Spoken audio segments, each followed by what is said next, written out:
will please come to order. We are here today to discuss the U.S.-China relationship and the investments that we need to keep our nation secure, competitive, and strong, and maintain our leadership on the world stage.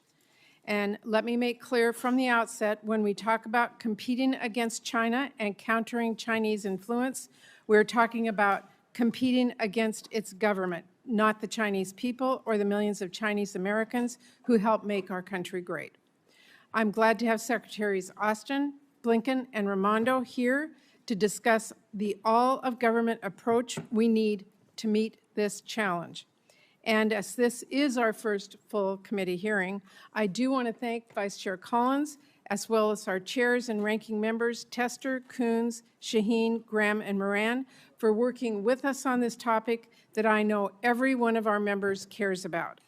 And I'd like to thank all of my colleagues for their work in the recent weeks to jumpstart our appropriations process and hold more than 30 very substantive hearings on President Biden's budget request and critical issues.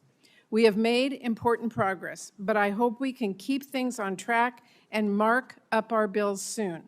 Vice Chair Collins and I had hoped that this Thursday would be our first full committee markup.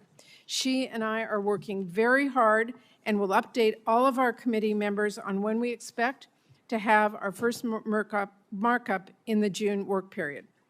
This week in the House, they are getting ready to mark up their own appropriations bills. It is my goal, and I know the goal of Senator Collins, to be marking up in a similar time frame.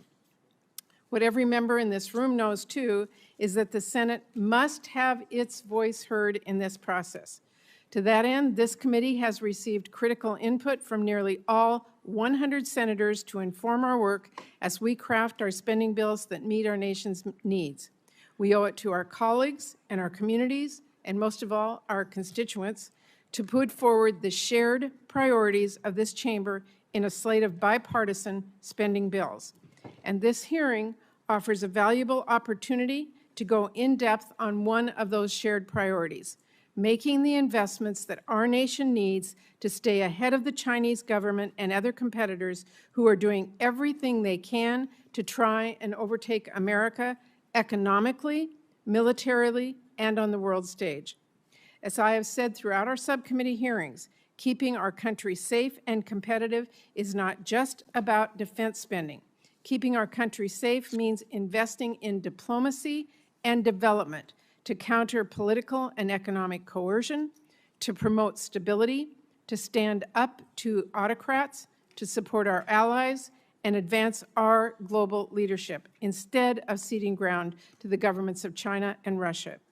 Keeping our communities safe means funding to stop deadly fentanyl from crossing our borders and dangerous cyber attacks that can decimate our infrastructure, our schools, our hospitals, and more. And it means funding to make sure our supply chains for drugs, food, baby formula, and more are safe, are stable, and not dependent on the whims of Beijing and others. And when it comes to keeping our competitive edge on the world stage, that means investing in American innovation with funding for R&D, advanced manufacturing like we passed in the CHIPS and Science Act, clean energy jobs, cutting-edge biomedical research, emerging technologies like AI, and more. It means investing in our economy at every level, supporting our farmers and small businesses, maintaining our ports and our railways and other infrastructure that we need for trade, strengthening and expanding our trade partnerships so we can sell American goods across the world, protecting our intellectual property, and of course, we cannot be competitive with the Chinese government if we are not investing in the backbone of our economy, our working families. We cannot compete without investing in high-quality public schools for our kids. We cannot compete without investing in higher education and workforce programs that help key industries find the workers that they need. And we're stunning the efforts to rebuild American manufacturing and so many other sectors of our economy if we refuse to tackle the child care crisis that is keeping parents out of the workforce. And not only are these issues as important as our defense investments, they are connected. Make no mistake, China is pressing forward with an aggressive modernization and expansion of their military capabilities. As such, there are certain investments we absolutely must make to strengthen our own defensive and deterrence capabilities.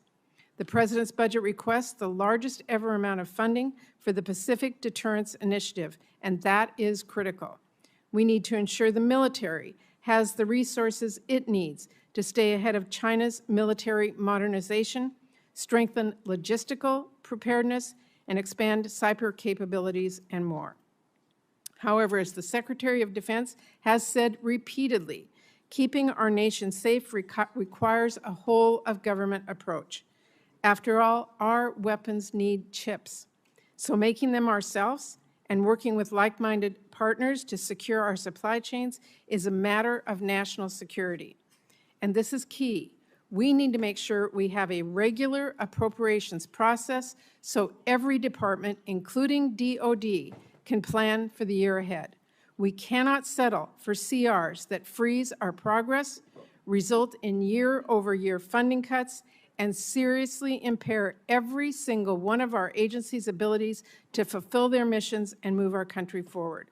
The Chinese Communist Party doesn't govern by CRs, and they don't govern by cuts, and we can't either, which is why it's been so important to me, and I know Senator Collins and many others, to make sure we meet this moment, do our jobs, and get our bipartisan funding bills passed in a timely way. I'm glad to say we have bipartisan agreement on the problem we are here to discuss today, keeping ahead of the Chinese government and our competitors. And based on our past bipartisan efforts, I think we do have a shared understanding that the solution here must be an all-of-government approach.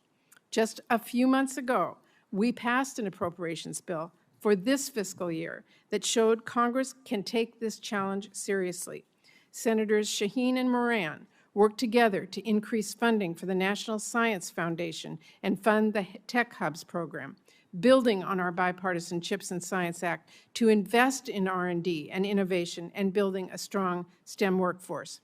Senator Coons and Graham secured additional resources to advance U.S. global leadership by growing our diplomatic footprint, especially in the Indo-Pacific, increasing funding for the Indo-Pacific strategy, and providing funding and flexibility for agencies like State, USAID, and the Development Finance Corporation to address emerging strategic priorities.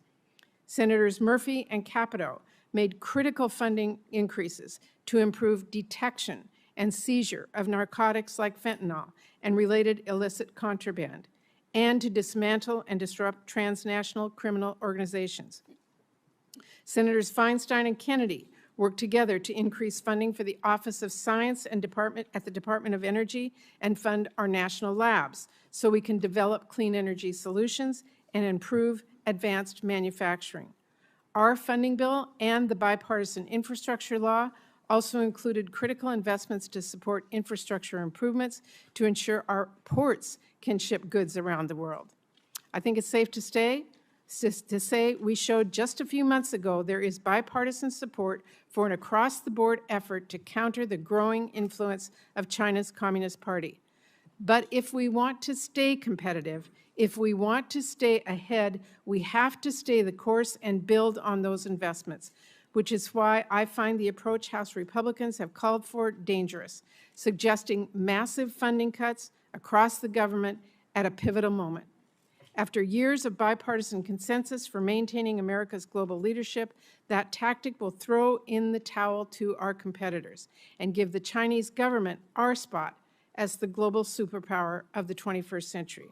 Because let's be clear, House Republicans aren't just proposing 1 year of cuts to R&D and diplomacy and workforce programs, essentially everything that keeps us competitive. They are demanding spending caps that will tie our hands and lock in even more cuts over the next decade. I worry that what is being proposed leads to a lost decade for America in a moment when we cannot afford it.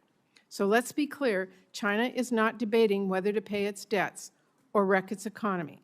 China is not debating whether to invest in its future or cut and cap the investments that keep it competitive. And China does not operate on CRs. The more we play with default and punt investments and teeter on the edge of government shutdowns, the more we prove China and our competitors are right in helping them show the world that it is their moment to overshadow our leadership, and helping them demonstrate their core belief that totalitarianism is stronger than democratic values here at home and around the world. That is why it is so critical for the Senate to make its voice heard on America's future. We have to show that there is a bipartisan vision to strengthen our nation's competitiveness and security by investing in American leadership across the board and a bipartisan will to get it done. That is why I've been focused on in all of our subcommittee hearings. It's what I hope to hear about from our witnesses today, and it's why I want all of us to continue our work and mark up bipartisan spending bills soon, because the bottom line, we find ourselves today at a real turning point, and this year's government spending bills will determine whether or not we are prepared to compete with China and whether or not we will stay ahead or fall behind. We cannot close our eyes or plug our ears when it comes to the threat the Chinese government poses. We have got to build on the progress we've made, keep our country safe and competitive, and invest in America's future. And as we decide what investments we do or don't make, the stakes couldn't be higher and they could not be more serious. So I want to thank everyone who's here today, thank our witnesses. We look forward to hearing your testimony today, and I will turn it over to Vice Chair Collins for her opening statement.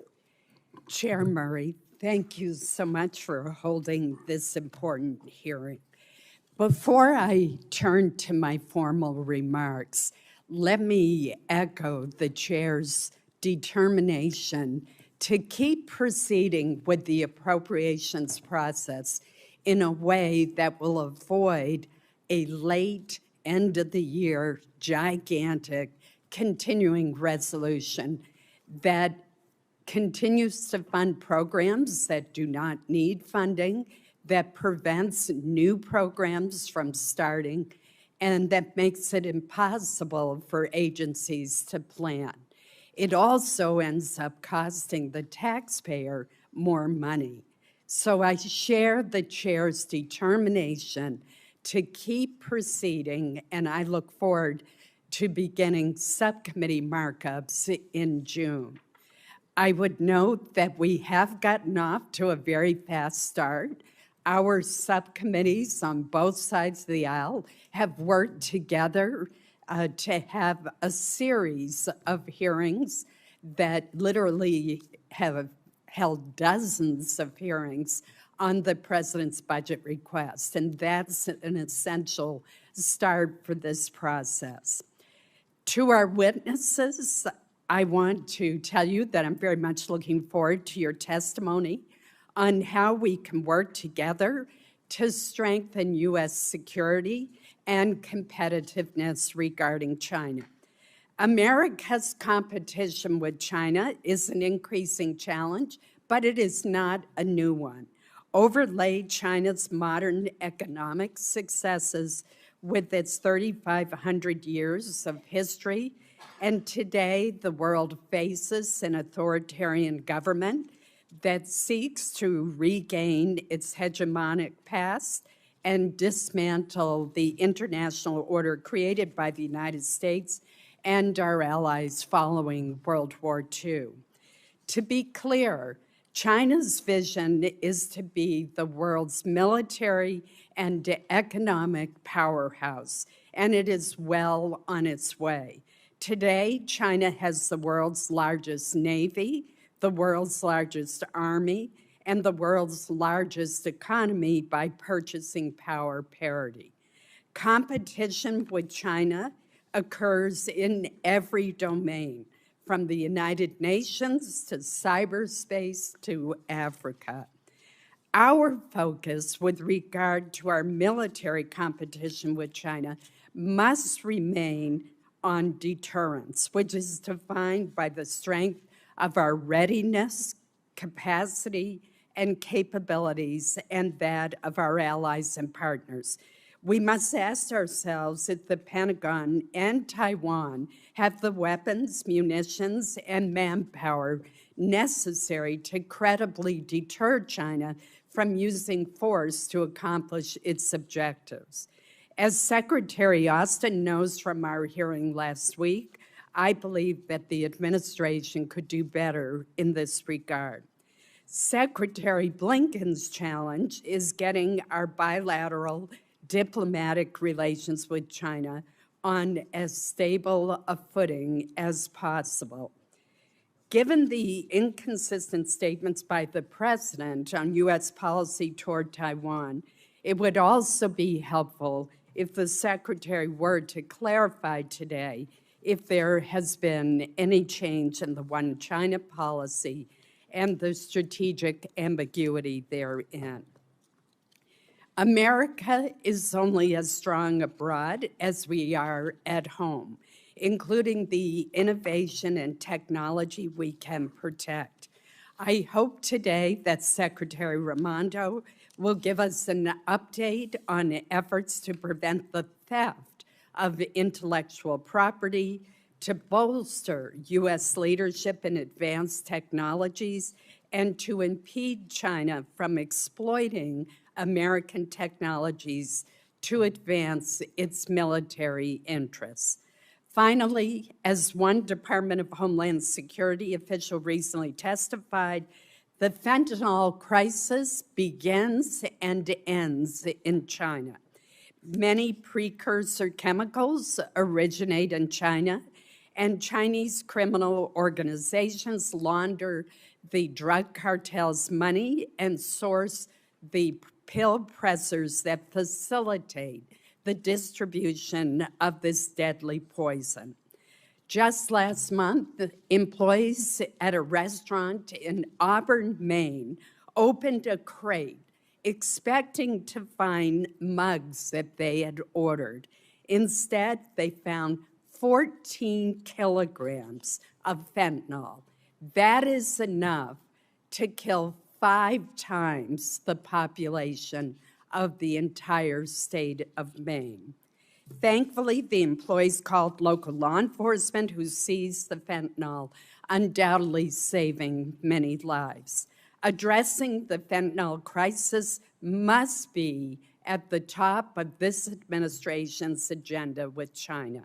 Again, I look forward to discussing these significant issues with our witnesses this afternoon. Thank you. Thank you, Vice Chair Collins. I will now briefly introduce today's witnesses and move to testimony. I'm very pleased again to welcome Secretary of Defense Lloyd Austin, Secretary of State Antony Blinken, and Secretary of Commerce Gina Raimondo. I'm grateful to all 3 of our witnesses for the work they do every day to keep our communities safe and help us stay competitive. And I want to thank each one of you for taking time today to be with us and to answer our questions. We will now move to opening remarks, and Secretary Austin, I will begin with you. Chair Murray, Vice Chair Collins, members of the committee, thanks for the opportunity to testify about America's strategic competition with the People's Republic of China. I'm glad to be joined by Secretary Blinken and Secretary Raimondo. We rely on each other every day because to compete and succeed, we must use all of the tools of American power. And I'm grateful to Congress for recognizing the urgency of the China challenge and taking bipartisan action to meet it. I'd like to underscore 5 key points today about how the Department of Defense is tackling the security challenge of the PRC in lockstep with our partners across the administration, around the world, and here in Congress. First, we're focusing the entire department on continuing to outpace the PRC. As the President's National Security Strategy notes, the PRC is our only competitor with both the intent and increasingly the capacity to reshape the international system to suit its autocratic preferences. Beijing has increased its bullying and provocations in the Indo-Pacific. It's embarked upon an historic military buildup, including in space and cyberspace. Of course, war is neither imminent nor inevitable, but we must face up to the PRC's growing assertiveness. The department's mission is clear: to deter aggression that threatens our vital national interests. So we're investing more than ever in a formidable, innovative fighting force and a more resilient force posture in the Indo-Pacific. Our budget includes a 40% increase over last year's request for the Pacific Deterrent Initiative to an all-time high of $9.1 billion. We're delivering critical capabilities through more agile approaches to testing and acquisition. And we're developing novel operational concepts for how we employ the joint force. Our National Defense Strategy calls the PRC our pacing challenge. And we chose the word challenge carefully. The United States does not seek confrontation, conflict, or a new Cold War. But America has never shied away from competition, and we're working with both our rivals and our friends to strengthen the guardrails against conflict. To prevail in strategic competition, we must work together as one team. And that's my second point. That demands even closer cooperation with our colleagues at Department of State, Commerce, and elsewhere. We work with the Department of State to help prevent conflicts from breaking out in the first place. We protect the free and open trade lanes that drive the world economy, and we're supporting the Department of Commerce's leading role in implementing the CHIPS and Science Act. And we work closely with Commerce to advance our technological advantages. Third, we're determined to keep the Indo-Pacific free and open. And most countries in the region share a common vision of an open and inclusive Indo-Pacific, free of bullying and coercion. And we're proud to stand together with them. So we'll continue to strengthen the rules-based international order by making clear the folly of aggression and maintaining open lines of communication. Fourth, the whole administration is working to deepen ties with our network of alliances. We're working with our friends around the Indo-Pacific and the world through security cooperation and assistance, and through combined operations and exercises. We're also working to develop innovative new capabilities and deepen integrated deterrence. In recent months, that strategy has produced historic results. In Japan, we're forward deploying more resilient and mobile assets, and that includes our plans to deploy the 12th Marine Littoral Regiment. We're pursuing major new force posture initiatives with Australia, and through the historic AUKUS partnership, we'll work with our Australian and British allies to help forge a more stable balance of power in the Indo-Pacific for generations. With our Philippine allies, we will have rotational access to 4 new locations under the Enhanced Defense Cooperation Agreement. And meanwhile, we're expanding our security cooperation with South Korea, India, Thailand, Singapore, and many others. We're deepening our ties with ASEAN and the Quad, and I'm pleased that the United States will soon provide significant additional security assistance to Taiwan through the Presidential Drawdown Authority that Congress authorized last year. This is part of our long-standing commitment to upholding our obligations under the Taiwan Relations Act and other U.S. policy, and to doing our part to maintain peace and stability in the Taiwan Strait. So we need to remain a reliable partner. That brings me to my final point. The best way that Congress can ensure our strategic advantage is with an on-time appropriation that supports the President's budget request. No amount of money can buy back the time that we lose when we're forced to operate under continuing resolutions. And reducing funding to FY22 levels across the government would hamstring our ability to compete even if the Defense Department is exempted from cuts. We succeed as a team, and the Department of Defense succeeds when our interagency partners succeed. We're not just shaping our military, but America's entire strategy to compete and lead.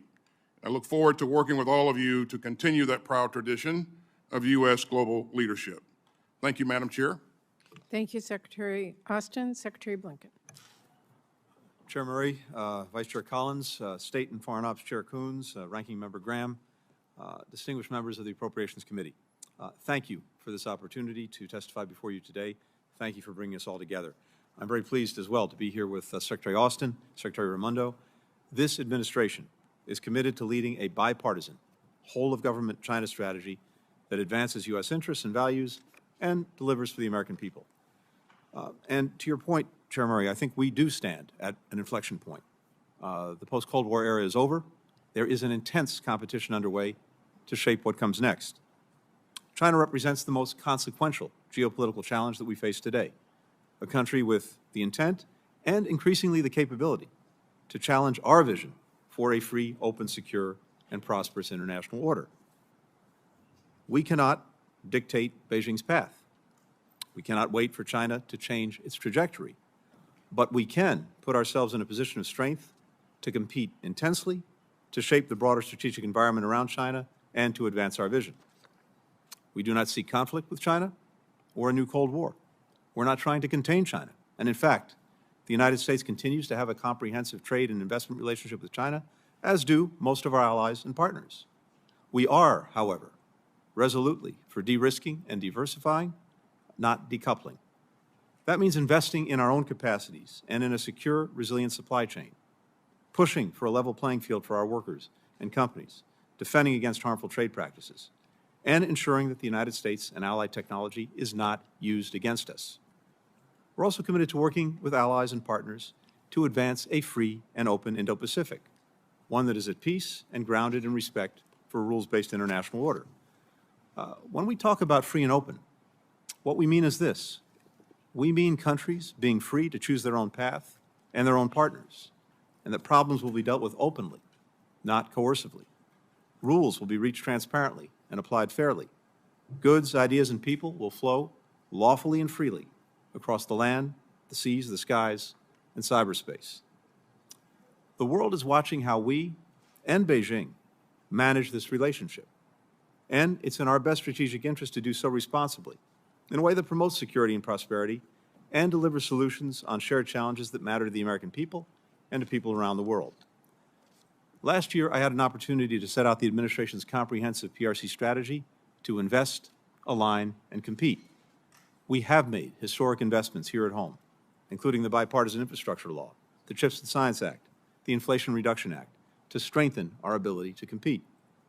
We've aligned our approach with key partners in Europe and Asia and beyond, working methodically to elevate our engagement around the world, and as a result, we have achieved greater convergence on how to deal with the challenges that China poses than ever before.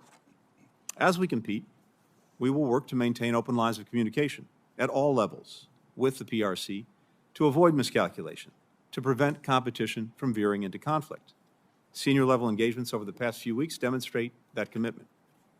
We will purposely engage China, not as a favor or with engagement as an end in and of itself, but in ways that reflect our values and where we can find areas of cooperation that are in our mutual interest. That's what the world expects of responsible powers. So, we'll push for progress on priorities like the climate crisis, macroeconomic stability, public health. We'll continue to press the need to curb the flow of precursors that exacerbate fentanyl and synthetic opioids and the crisis that they pose. And I very much appreciate the leadership of this committee on this most urgent challenge for the United States. We've heard from members in both parties, on both sides of the Hill, that this unprecedented challenge requires an ambitious resource strategy. We very much agree. That's what the President's proposed FY 2024 State Department budget aims to do, to give us the resources and the agility to advance our strategy. This budget positions the United States to up our game in the Indo-Pacific, the front line of our competition with China. The Indo-Pacific is the most dynamic and fastest growing region in the world. 50% of the world's population, 60% of global GDP, 8 of the top 15 U.S. export markets. It supports 3 million jobs here in the United States, provides about $900 billion in foreign direct investment to our country, and it's driven about 75% of global economic growth over the last 5 years. China, as it happens, invests a full 50% of its assistance and economic and diplomatic resources in the Indo-Pacific. Our budget proposal will allow us to further deepen our diplomatic footprint in the Indo-Pacific, from new missions in the Pacific Islands to a surge of new positions in the region and beyond, including in the areas of greatest contestation with Beijing, like technology, economics, and regional and international organizations. Beijing understands that diplomacy is a critical tool. It's why it's invested heavily in building up its own diplomatic capacity, its own diplomatic reach. And in fact, it's increased its diplomatic budget last year at a faster rate than its military one. And today it has more diplomatic posts around the world than the United States. If we're serious about this competition, we have to demonstrate the same diplomatic seriousness of purpose across the board. Now, we're not demanding that other countries choose between us and China, but rather we aim to offer a more attractive choice. If we can spark a race to the top, so much the better. That would be to everyone's benefit. Our budget sets us up to work with like-minded partners to strengthen our offer and ensure it's relevant and responsive to the needs and aspirations of people around the world. That's why the budget includes $2 billion in new investments in high-quality, sustainable infrastructure rather than low-quality, opaque, extractive projects that leave countries mired in debt. It would invest $2 billion to bolster Indo-Pacific economies and help the United States compete in areas where the PRC currently dominates and in key priorities for the region, including maritime security, disease surveillance, clean energy, digital technology, undersea communications cables, critical mineral mining. And it contains over $7 billion to extend our economic engagement with the freely associated states via the Compacts of Free Association. That's a critical component of our Indo-Pacific and national security strategy. Altogether, these funding streams ensure that we can meet a generational challenge and demonstrate our long-term commitment on issues that matter most to key countries in the region so that the United States remains the partner of choice. During this decisive decade, our efforts and investments, together with our partners, will determine whether we succeed in advancing our shared affirmative vision for the international system or whether the PRC can erode or replace the global rules and norms that guarantee peace, security, and stability in the world. I'm grateful for this committee's partnership to sustain the resources and policies required by this challenge and very much look forward to taking your questions. Thank you. Thank you, Secretary Blinken. Secretary Raimondo. Good afternoon. Good afternoon, Chair Murray, Vice Chair Collins, and members of the committee. It is my pleasure to be here with you, with my colleagues, to have this opportunity to discuss President Biden's fiscal year 2024 budget request and our work as a whole-of-government approach to protect America's national and economic security and promote our competitiveness in the face of the very real and increasingly significant challenges from China. As has been said by my colleagues and by Senator Murray and Senator Collins, competing with China requires everyone on the field operating as a whole of government and working in a bipartisan way with Congress. It requires the use of the full extent of our economic, diplomatic, and military tools. And I am so honored to be here with my colleagues in doing this work together.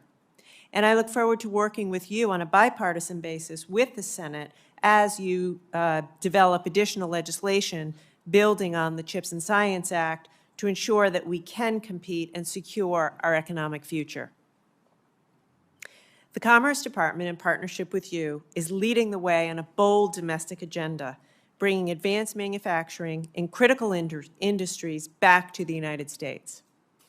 And at the same time, we have never been more aggressive in using our department's tools to address the threats from China. I want to say that again. This Commerce Department, under President Biden's leadership, has never been more aggressive in using our tools than we have been in the past few years. Today, I'd like to focus on three key areas of investment in the President's budget request for the Commerce Department that will strengthen our ability to outcompete China. First, this budget makes strategic investments in innovation, manufacturing, and supply chains. The fact of the matter is, without strong manufacturing and the jobs and innovation and technological leadership that flow from it, we are at a disadvantage in the race to invent and commercialize future technology.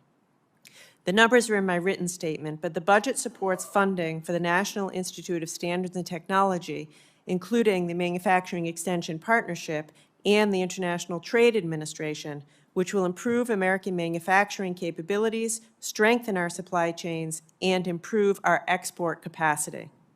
Additionally, as has been mentioned today, thanks to the CHIPS and Science Act, the Department is investing over $50 billion to strengthen, revitalize, and reshore domestic semiconductor manufacturing capacity and, critically, research and development. These investments, along with the Department's new Tech Hubs initiative, which just on Friday released its first funding opportunity, will supercharge tech ecosystems all across this country and are absolutely crucial investments in order for us to compete and outcompete China.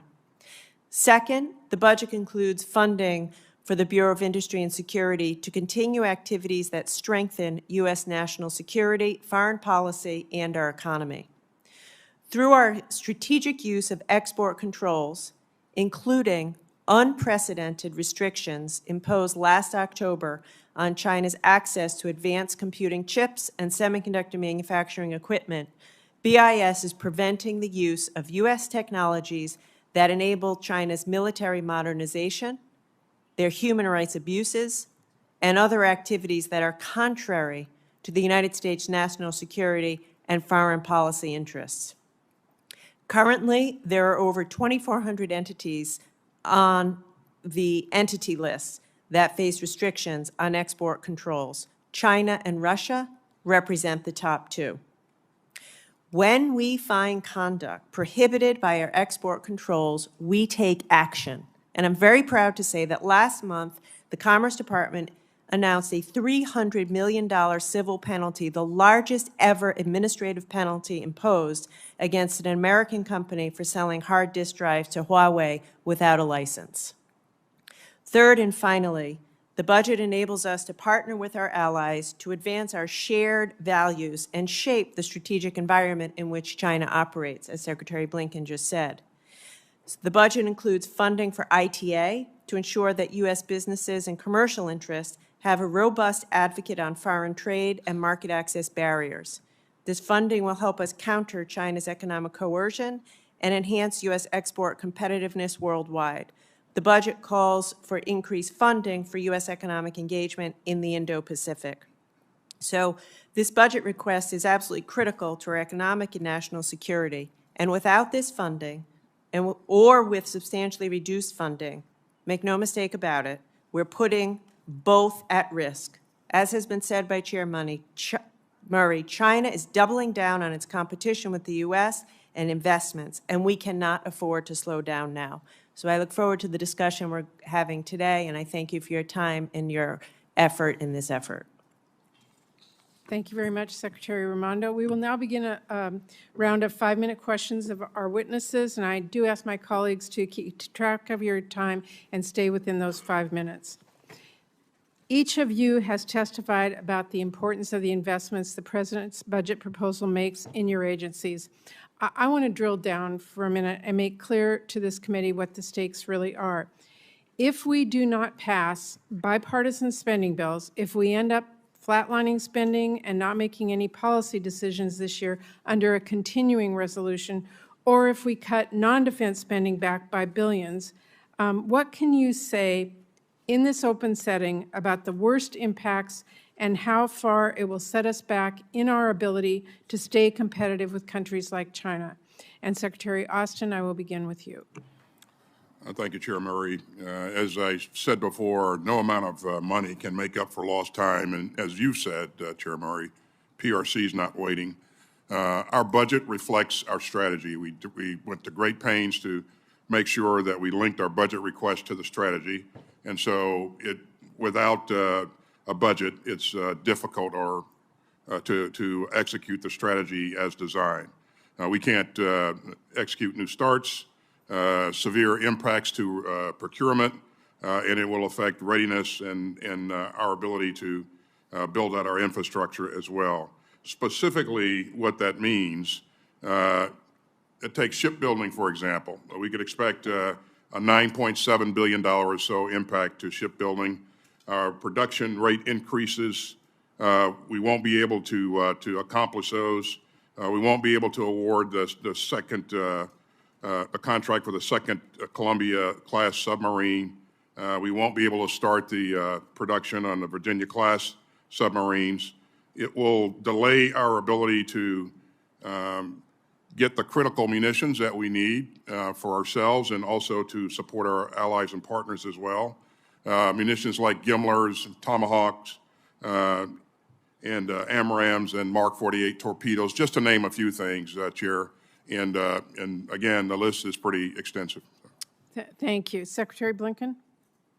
Yes, thank you very much. I just say two things. First, if you look at this overall from our perspective before drilling down on China, if we were to end up in that world, our ability to do things that on a bipartisan basis Congress supports, including support for Ukraine and its neighbors, including countering harmful PRC influence and resourcing our Indo-Pacific strategy, including maintaining our leadership in everything from humanitarian assistance to global food security, we would be severely hindered in doing that. We'd also have real challenges when it comes to the investments that we need to make in security and in upgrades, physical and cyber, leaving our personnel, leaving our facilities, leaving our cyber defense more vulnerable than it otherwise would be. More specifically, in this region and with regard to China, we have in the budget a number of items that are critical in our judgment to being able to effectively counter China's growing influence in virtually every region of the world. It would reduce our efforts to engage and build the kinds of partnerships we need to push back against that influence, to make sure that the United States remains the partner of choice. We have, among many other things, funding provided in the budget to make significant investments and to enable us to catalyze private sector investment in critical infrastructure, in mining critical materials and rare earth materials, in making sure that we can help develop secure communications networks, undersea cables, and a secure cyberspace. In these and so many other ways, we would be significantly hindered. Beyond that, the investments that we need to make in our own personnel, expanding our missions in the Indo-Pacific, as we're in the process of doing, making sure that we attract and train the most effective talent, particularly when it comes to dealing with China. All of that would be hindered. And finally, and it's hard to quantify this, I think we'd be sending a broader message of retreat at a very time when we need to be sending the opposite message around the world. Secretary Raimondo. You want to turn on your... Excuse me. Can you hear me? Yes. The Commerce Department is involved in both our offensive strategy, which is to say investing, and our defensive strategy, which is to say protecting our technology. So I'd like to very quickly highlight 3 ways that we would be very significantly impaired in our ability to meet the China challenge. First, BIS. So if we were to go back to 2022 levels, that would be about 125 fewer people in BIS. That's 125 fewer people to do end-use checks around export controls. Last year, we did 1,100 end-use checks in 54 countries, the vast majority related to China. With 125 fewer people, we would not be able to do all we do, and U.S. technology would get into the hands of malign actors in China. ITA, we have foreign commercial service officers in 79 countries all over the world. We would have to cut at a time when China is expanding. We wouldn't be present in Africa and South America, in the Indo-Pacific, in the way that we want to be. And finally, as it relates to investment, as you said, Senator Murray, we need to invest. NIST has the federal government's smartest minds around artificial intelligence and cyber. We need to be investing in that. We currently have a $1 billion backlog of deferred maintenance at NIST. At the same time, China is investing in new facilities of their NIST equivalent. So I'll stop there in the interest of time, but it's significant. Thank you very much. Senator Collins. Thank you, Madam Chair. Secretary Blinken, what specifically is the State Department doing to deter China from continuing to send to Mexico the precursor ingredients and the pill presses for fentanyl that eventually makes its way into the United States? Thank you very much. To step back for 1 second. In 2019, China agreed to schedule fentanyl and fentanyl-related substances. The positive development there was that the export of fentanyl itself to the United States more or less ended. However, what emerged in its place is exactly what you've described, and that is the fabrication of precursor chemicals, many, if not all of them, perfectly illicit, but then illegally diverted to the production of fentanyl, often made in Mexico and then, as you know, shipped into the United States. We have been, in every single engagement that we've had with China, pressing this issue, and in particular, pressing China to take action to get control of the illicit diversion of precursors into fentanyl and other synthetic opioids. China's response has been a number of things, including their view that this is a demand problem for the United States, and that while they scheduled fentanyl, we have not. So this is an argument.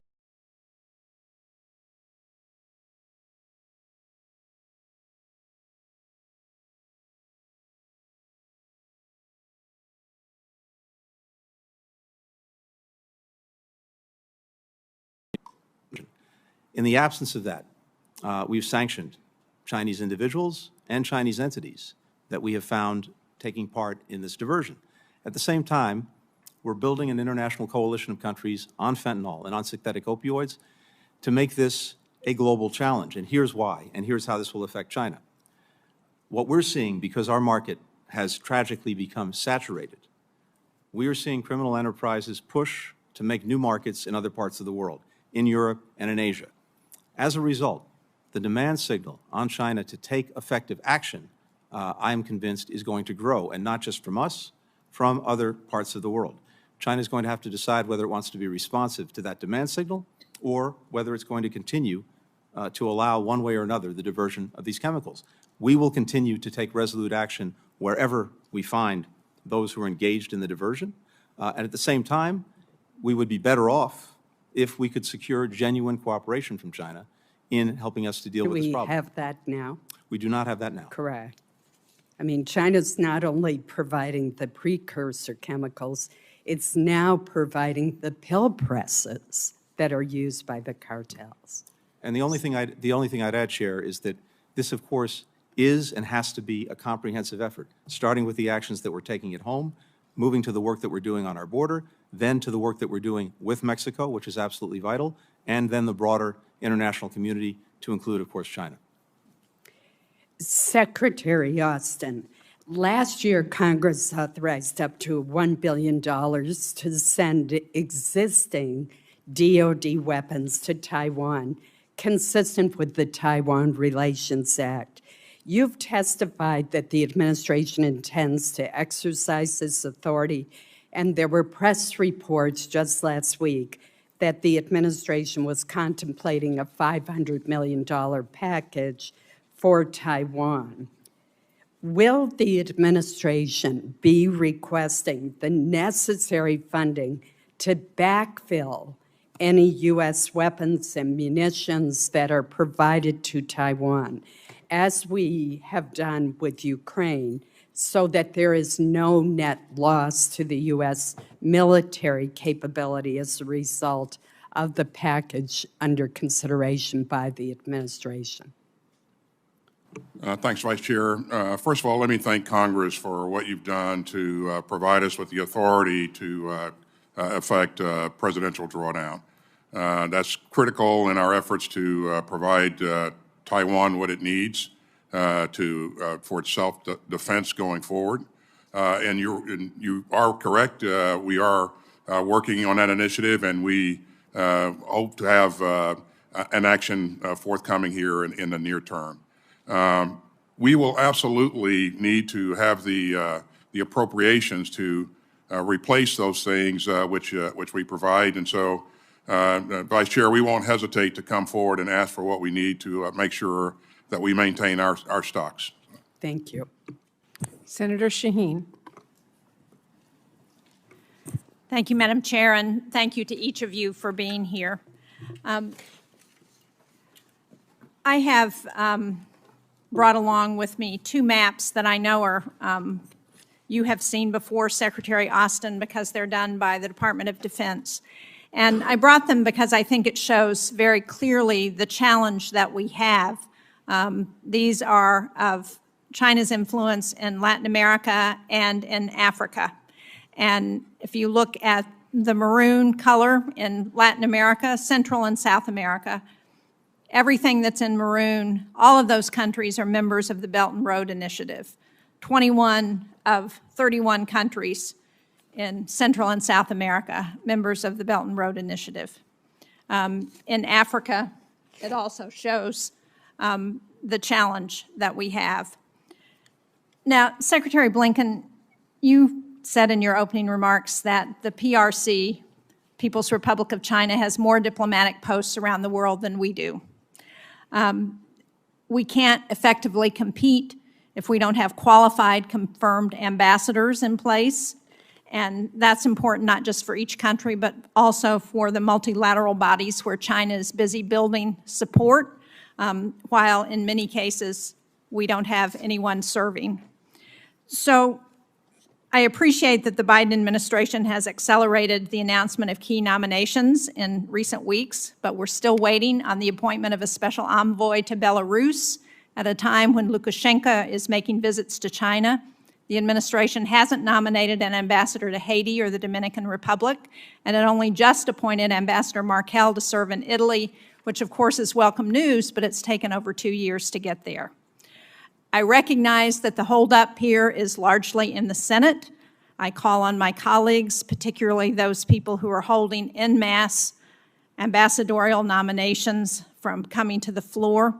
But we also don't have an ambassador to the Arctic region, where both Russia and China are looking to gain strategic foothold. We can't get our ambassador to the African Union confirmed when we're in the middle of a conflict in Sudan, and where China is expanding their Belt and Road Initiative. In countries like Montenegro and Georgia, China is seeking to make strategic investments while our nominees are being held on the Senate floor.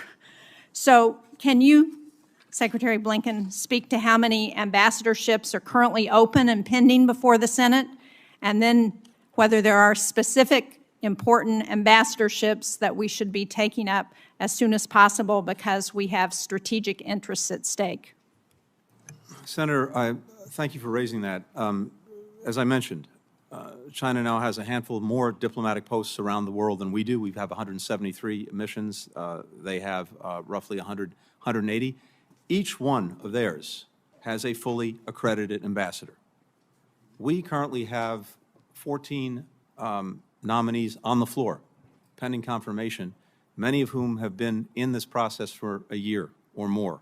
We have another 40 who are somewhere else in the process, going through their hearings and evaluation by the committee.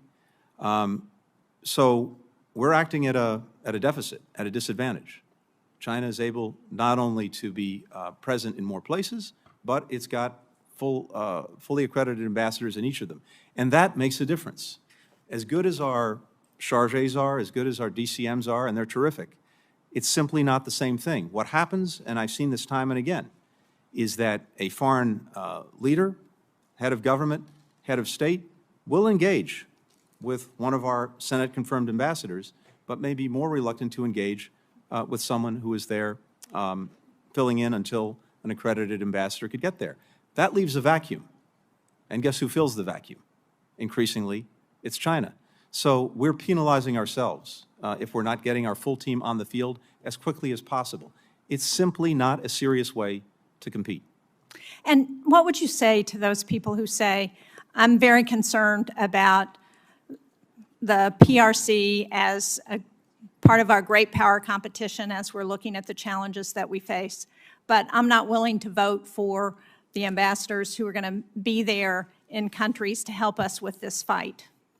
Well, I think there's a contradiction, and I would hope that everyone who is invested in making sure we can compete effectively, and I believe that's probably every member of this body in both parties, will take account of the impact of not having accredited ambassadors in every country that we need them. And to your point, I'm looking at your map, and we see that China is active on every continent, seeking to advance its influence. Again, if we're not there, we're not competing. Thank you. Thank you, Madam Chair. Thank you. Senator Graham. Thank you. I have a letter from myself and Senator Coons. I'd like to introduce in the record about what our subcommittee's done to deal with the China problem. Without objection. Thank you. Secretary Austin, I've been telling my constituents in South Carolina that if we fold in Ukraine and let Putin have his way with the Ukraine, China's more likely to invade Taiwan. Do you agree with that? I agree, Senator, and not only China, but we'll see other bad actors around the world try to do the same. I couldn't agree with you more. So how we deal with other bad actors in the world matters. Do you believe our disastrous withdrawal from Afghanistan emboldened our enemies, Secretary Austin? Senator, as you know, there were three things that happened in Afghanistan. I don't have time for three things. Do you believe it emboldened our enemies? And if you don't, you've missed a lot. I don't, Senator. Okay, good. Well, you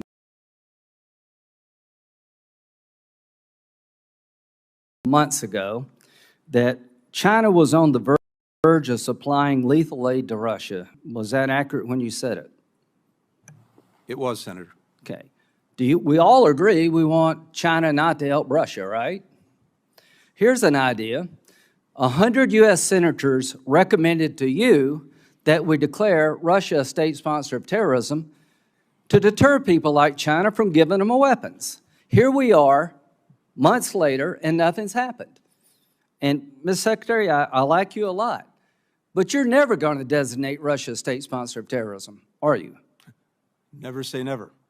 Well, I can pretty well say China sees all talk here.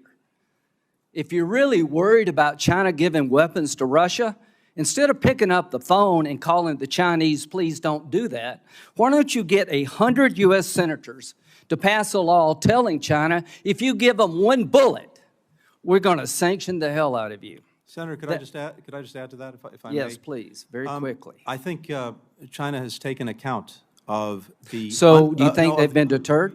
Of the unprecedented sanctions and export controls that we have wielded against Russia. So you think making Russia a state sponsor of terrorism would not send a stronger signal to China, don't help the Russians? I think the authorities that we have and we've used, which accomplish Well, the same I thing, just have been can't- very effective. Okay, and let's send go- a clear message to China Yeah, as let's well. go to Iran. Is Iran a state sponsor of terrorism under U.S. law?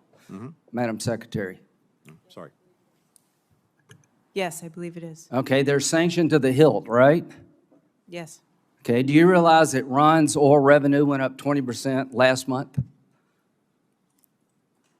I know it's gone up. If Yeah, you it's say gone up 20% every month. Why? Because of China. So this idea that we have a strong China policy is a bunch of crap. It's not the budget will deter China. It's our will to take on people like China.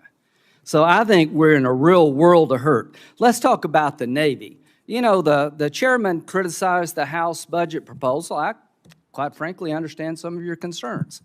A CR would be disastrous, I agree. Secretary Austin, the CNO of the Navy, said we needed 373 manned ships and 150 unmanned ships to deal with the threats we face. Are you aware of that? I'm aware that he said that we will. Well, do you agree with him? I agree with the plan that the Navy has outlined. Okay. Well, here's what the Navy said. For us to get 373 ships, what we need, and I would think the Navy is really important to deter China, that we'd have to spend 5% over inflation to reach that goal. Are you aware of the fact that the budget you proposed to this committee spends 1.7% under inflation? I am. It's under current rates, right? Okay, And well, I would say that you're never going to get to 373 ships if you got to spend 5% over inflation, and the budget is 1.7% below inflation. And here's what the committee needs to know. Under the budget proposed by the president, we go from 296 ships this year to 291 in FY28. China has 340 ships, and by 2025, they'll have 400, and we project by 2030, they'll have 440 ships. So we're not doing what we need to be doing to let China know we're serious about playing in their backyard. So this idea of countering China cannot be looked in the budget vacuum, how many diplomats we have on the ground. Everything we've done in the last 2 years, in my view, has made every bad actor more emboldened. And it started with Afghanistan. And the Iranians are making more money under sanctions, not less. And China's the biggest reason, and we're not doing a damn thing about it. We have a chance here in a bipartisan fashion to send a signal before it's too damn late. And when it comes to Ukraine, I appreciate this committee's bipartisan action, But I can tell you right now, if the Department of Defense doesn't provide the ICC with the evidence necessary to prosecute Russians, and you're holding it up, we're sending yet another signal that we're all talk when it comes to bad actors. So you may be pleased with what you're doing, but I am not. Senator Coons. Thank you, Chair Murray. Vice Chair Collins, thank you for the forbearance of my colleagues, given my timing demands. And thank you to our witnesses in front of us. Having the Secretary of Defense, Secretary of State, Secretary of Commerce jointly appear in front of us is a reinforcement of the need for a joint approach to reinforcing U.S. national security, our diplomacy, development, economic competitiveness in the face of the very real challenge of the PRC. I will, just at the outset, repeat what we heard from the chair, which is that we cannot default and we cannot fail to appropriate. Xi Jinping has assessed the United States as a flawed and failing political and economic system. Nothing we could do would reinforce that impression more than defaulting on our national debt or failing to appropriate. Let me turn to some of the investments asked for in this year's budget that will advance our joint goal. Secretary Blinken, Raimondo, you saw the posters that Senator Shaheen put up in the global South, whether in Latin America, Africa, the Pacific Islands, Southeast Asia.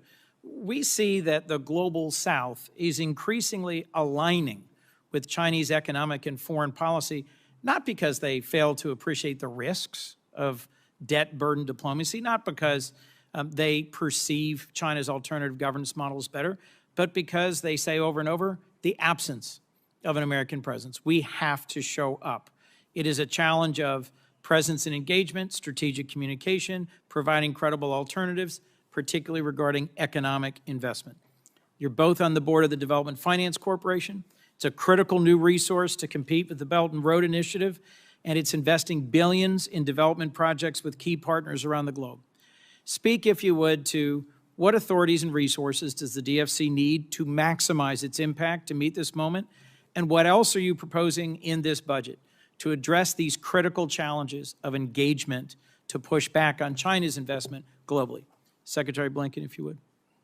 Thank you very much, Senator. And just before I get to that, just for the record, and I'm sorry that Senator Graham is no longer here, but, you know, we have sanctioned 40 different entities for oil trade with Iran. Of the 40 that we have sanctioned, 17 were Chinese. With regard to these investments, Senator, I could not agree with you more. And it is vital for us to be able to compete effectively, and in particular, because this is our comparative advantage, to catalyze private sector investment. We are not going to match China dollar for dollar in state investment. The way we do it is by catalyzing private sector investment. The DFC is one of the most critical vehicles for doing that.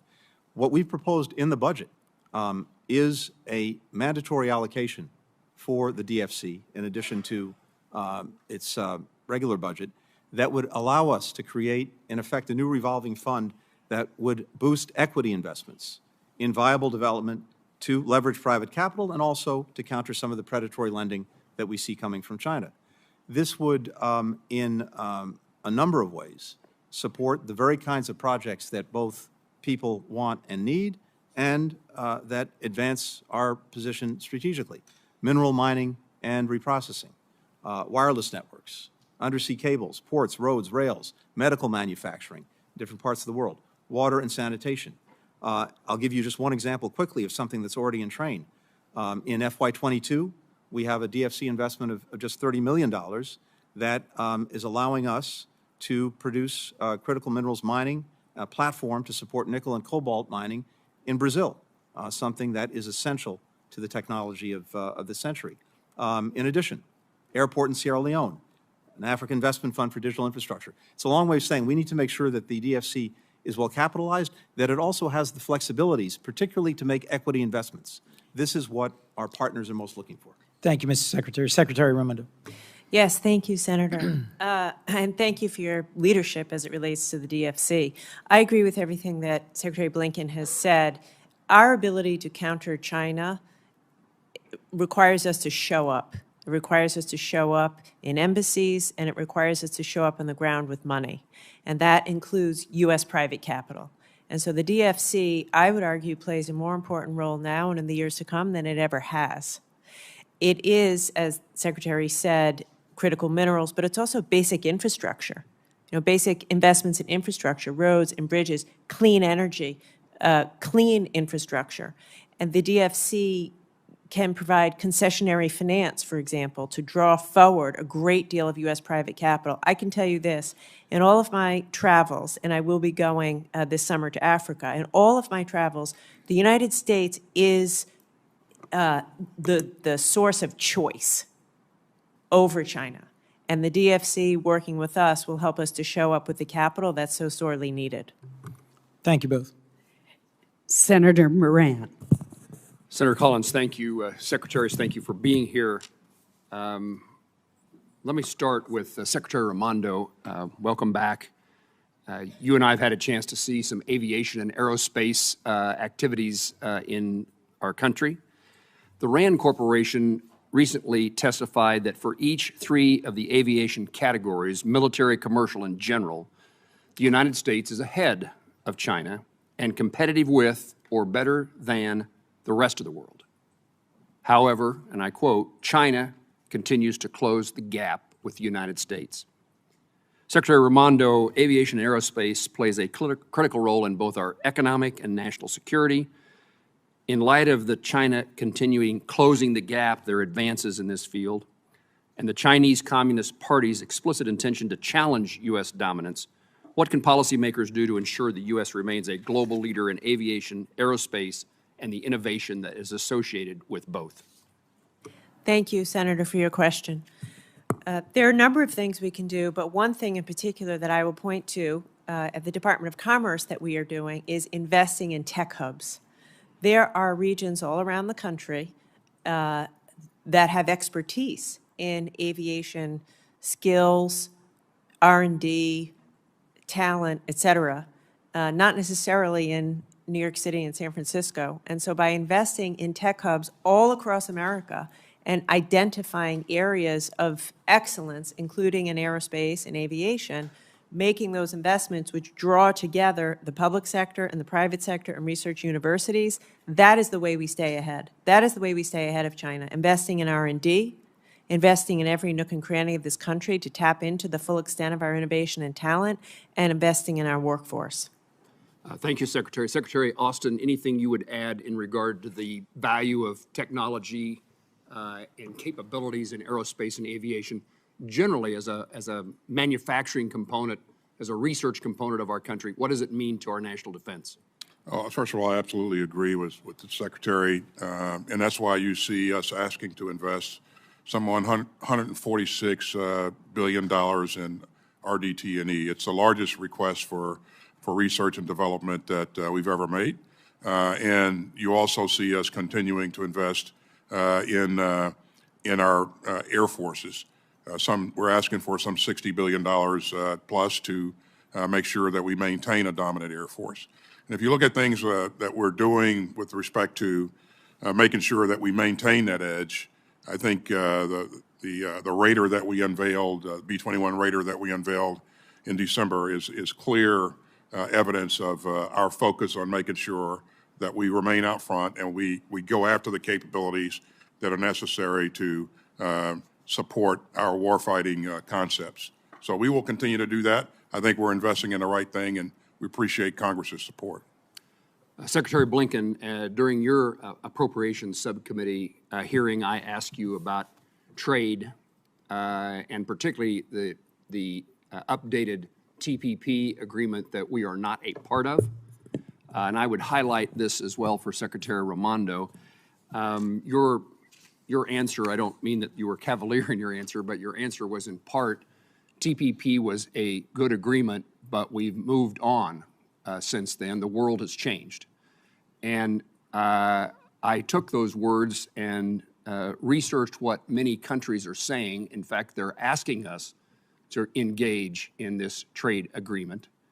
Countries in the South Pacific, Australia, for example, Thailand. And I just would highlight again for both of you, Secretary Raimondo and Secretary Blinken, the importance of trade. We need the relationships that perhaps you've described using diplomacy and diplomats and State Department officials and relationships.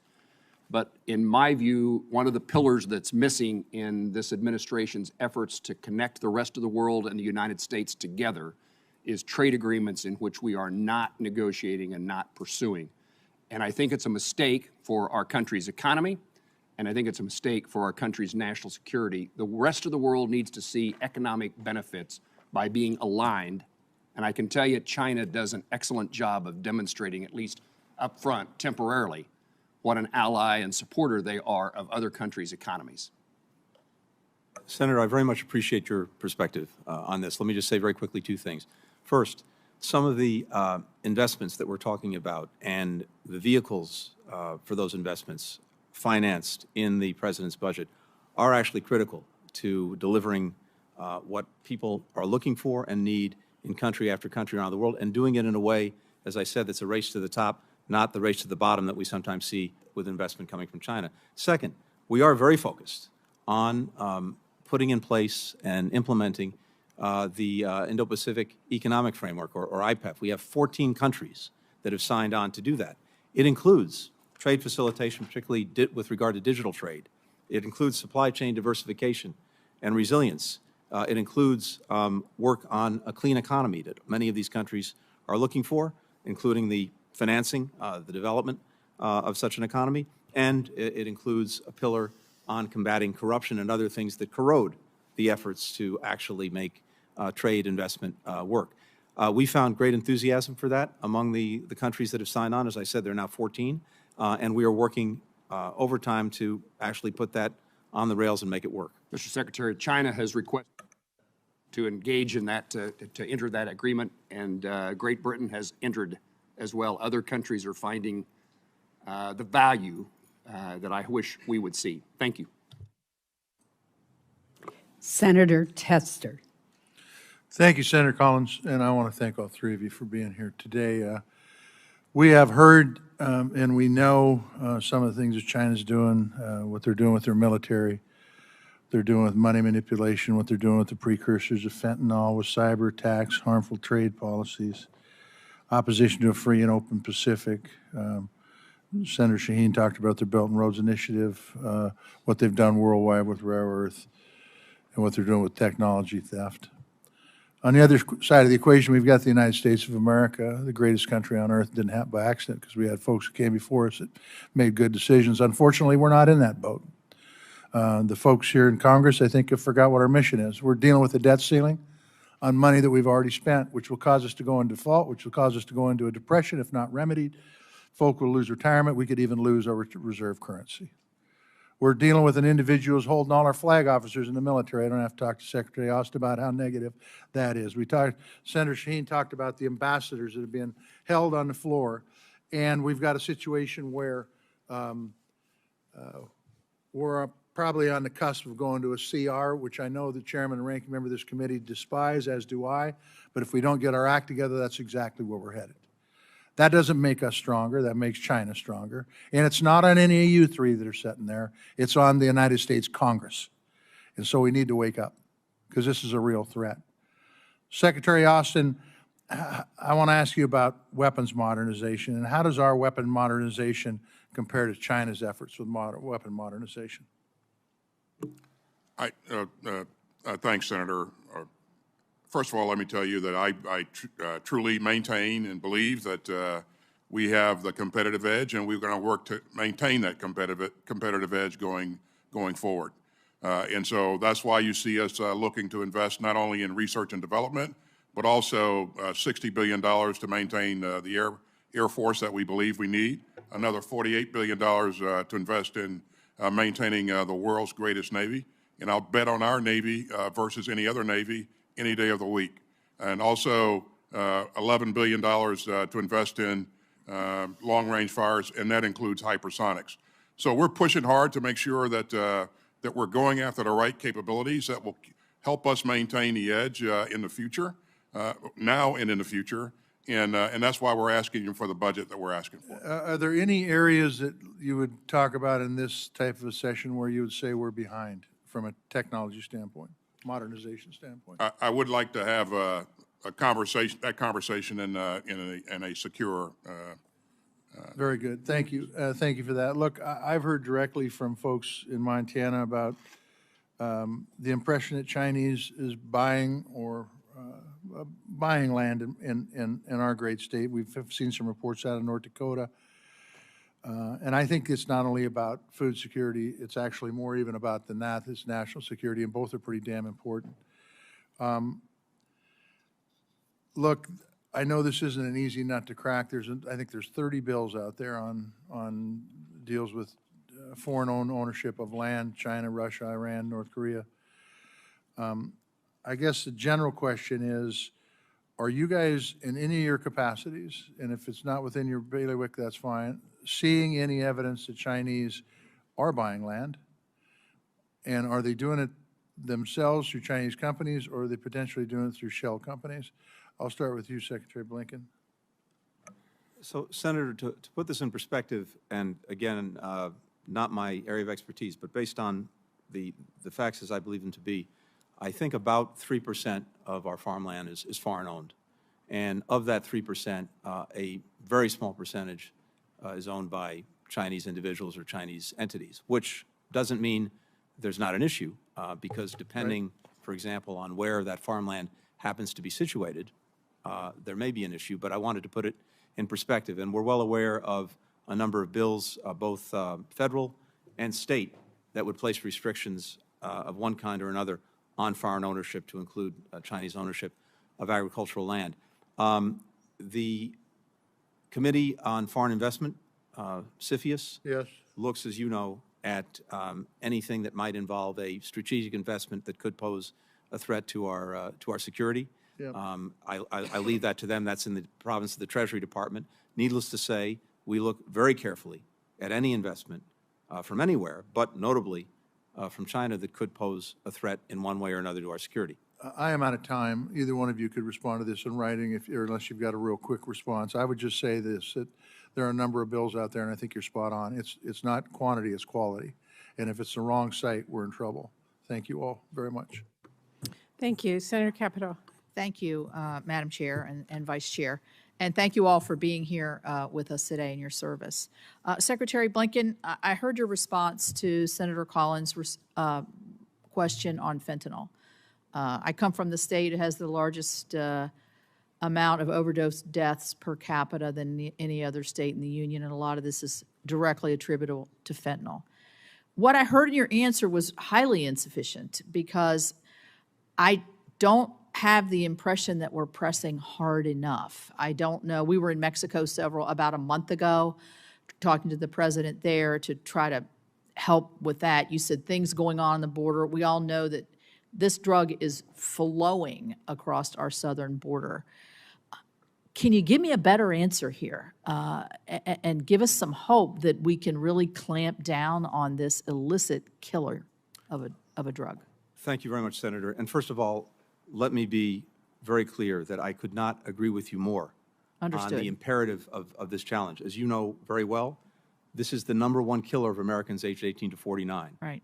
And as we also know, last year we seized enough fentanyl to kill every single American. That's what we seized. There's obviously a lot more out there. So this is at the very top of our priority list. What I was trying to suggest earlier is that we have to deal with this, and we are, across the entire spectrum of the issue, by which I mean this. There's obviously work that we're doing that's very significant in terms of what's happening here at home, including demand, treatment, recovery. That's a critical component. I was just in Denver visiting the, among other things, the police department of the City Summit of the Americas. We brought together 250 mayors from across our hemisphere. One of the things we focused on was fentanyl synthetic opioids, precisely because this is a problem that's coming to them as it's already come to us. The border is obviously critically important. The most important thing is this: 95% of the fentanyl that's coming into the United States from across the border is coming through legal ports of entry, as best we can tell. That means that the technology, among other things, that we need to get to our border to screen for this, which we're doing, is a critical component. Mexico, you could not be more right, a vital, necessary partner in this. Now, I've spent, more important, President Biden has spent many hours with President Lopez Obrador on this issue. And I would say that we've seen both a glass half full and a glass half empty. Glass half full, we saw record levels of seizures of fentanyl, by Mexican authorities last year. We've seen far more people dedicated to trying to interdict the fentanyl, to break up the labs, et cetera. We now have a cooperation agreement with them that goes not just to law enforcement, but that also goes to their regulatory agencies. This is a critical component. But clearly, more effort and more resources need to be dedicated. Finally, the broad picture. Sorry to The come to China, the China part. Yes. So as we were discussing before, the critical piece of this right now is the diversion of illicit precursors, actually illicit precursors that turn Right. into illicit fentanyl. And right now, China is or Chinese entities Are are the you leading producers. communicating with them now We are every day communicating on this? every single engagement. I think I can say that without fear of contradiction. I think every single engagement that I have had with a Chinese counterpart. When was your last engagement with Last them on engagement this? was in Munich. This is a couple of months ago. Right. Yeah. Well, I'm not the only one. Every official that we have who's engaged with China, including officials in my department, this is at the top of the agenda. So we have one of two ways that this is going to work. Either we are going to elicit genuine cooperation from China on this, and as I said earlier, there's going to be a growing global demand for that cooperation because the problem that started here, as you know, is moving around the world. So we are building, you'll see in a few weeks, a coalition of countries coming together to work together on dealing with synthetic opioids, notably fentanyl. So that demand signal is going to grow stronger and stronger. In the absence, though, of the cooperation, we have already sanctioned a number of Chinese enterprises and entities for engaging in the transfer of precursors for fentanyl. We know if we can stop the ingredients from getting to where they're produced, much less the pill presses that I didn't realize China is now sending into Mexico. If you look at methamphetamine, when it first came on to the drug scene probably 20 years ago, what did our state governments do? Our state, stopped the flow of Sudafed. You had to get it behind the counter because that was one of the ingredients. If you can, and guess what? It worked. Mm-hmm. If you can get rid of the ingredients, you can really exactly right. make a huge difference here. So Exactly whatever right. we can do, I think it's just horrifying what we see happening. Well, I understand we have a demand issue. I understand we need to work on prevention. That stuff we can do and will do. But I would just press you, and I know you're pressing hard, but we just got to press harder here because this is a national disaster. I share your concern. Thank you. Senator Schatz. Thank you, Chair. Thanks to all of the secretaries for being here. Secretary Blinken, the PRC remains the world's worst environment for internet freedom. Given its global influence, the political advantages of a repressive use of technology and the PRC's relatively inexpensive products, there's concern that this could further increase the number of countries without a free internet. How important are tools like the Open Technology Fund, which helps to create circumvention tools in pushing free access to information? Senator, there are a number of things that are critical, and that's one of them, making sure that we're able to get in the hands of people, organizations around the world, the tools that we have and that are available to circumvent efforts to stifle their ability to communicate. It's something, by the way, that we've done in Iran since the protests broke out and the efforts were made to crack down on the ability of people to communicate. So these are vital tools, but there's an even bigger picture that I think is vital, and that is the competition that we're engaged in to see who is going to actually build the communications networks of the future, as well as the present. We have, across the board, countries that are investing in 5G. We want to make sure that they use, as we call it in this business, trusted vendors, not untrusted vendors. And our diplomacy has been intensely engaged in working with countries to do that. Part of that is getting countries to adopt investment screening mechanisms. We've had some success over the last couple of years in getting countries to do just that, to make sure that they have the tools to detect someone who's trying to make an investment in their country, including in critical technologies and communications infrastructure, whether that's someone or an entity that they can trust. So the macro picture is very important, and then individual technologies that we can help get into the hands of people to circumvent suppression are important as well. A couple of legislative matters I want you to comment on, please. I'll just give them to you both, although they're not particularly related. How important would it be if we were able to ratify the Law of the Sea Treaty? And as Ambassador Yoon hopefully lands these negotiations of the Compact of Free Association with our brothers and sisters in the Pacific Islands, I'm wondering if you can speak to the importance of implementing legislation and follow through with the COFA nations. Yeah, so on the latter, we've made very significant progress in getting in expanding and extending these agreements. They are vital to our Indo-Pacific strategy, vital to our overall national security strategy. As you know very well, these island nations in the North Pacific are basically what stands between us and the further reaches of the Pacific. We have long standing agreements with them. It would be vital to make sure that, having negotiated their extension, that we provide the resources necessary to do that. And law of the sea? And law of the sea, look, in my judgment, not being a part of that is a self-inflicted wound.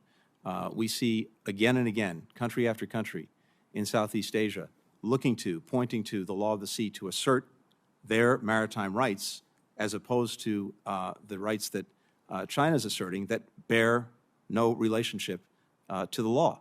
And when we point this out, when we call out China for making maritime claims that are not based on law, they say, well, you don't have much standing to speak about that because you haven't ratified law of the sea. My response to them has been, it's true. We didn't ratify it, but we abide by it. You ratified it, and you don't abide by it. Nonetheless, it would be tremendously helpful. It's a good line. I think it's the best you can do, but I think right. the best we can do is to ratify the law of the sea. That's about right. Secretary Austin, could you take those two questions as well, the COFA question and the law of the sea? I agree with Secretary Blinken that these are partners that are really, really important to us. As you know, Senator, a significant portion of their residents actually have served in the military or are serving in the military, so they're very, very supportive. And where they are in terms of geography is absolutely critical. And so we're leaning into this and helping Secretary Blinken's people do everything that we can as a team to get this across the goal line. But the point that he made I think it's absolutely critical. And I agree with Secretary Blinken that we live by the law of the sea, and so it would make sense to ratify it. So, thank you. Senator Kennedy. Thank you, Madam Chair, and thank you all for being here.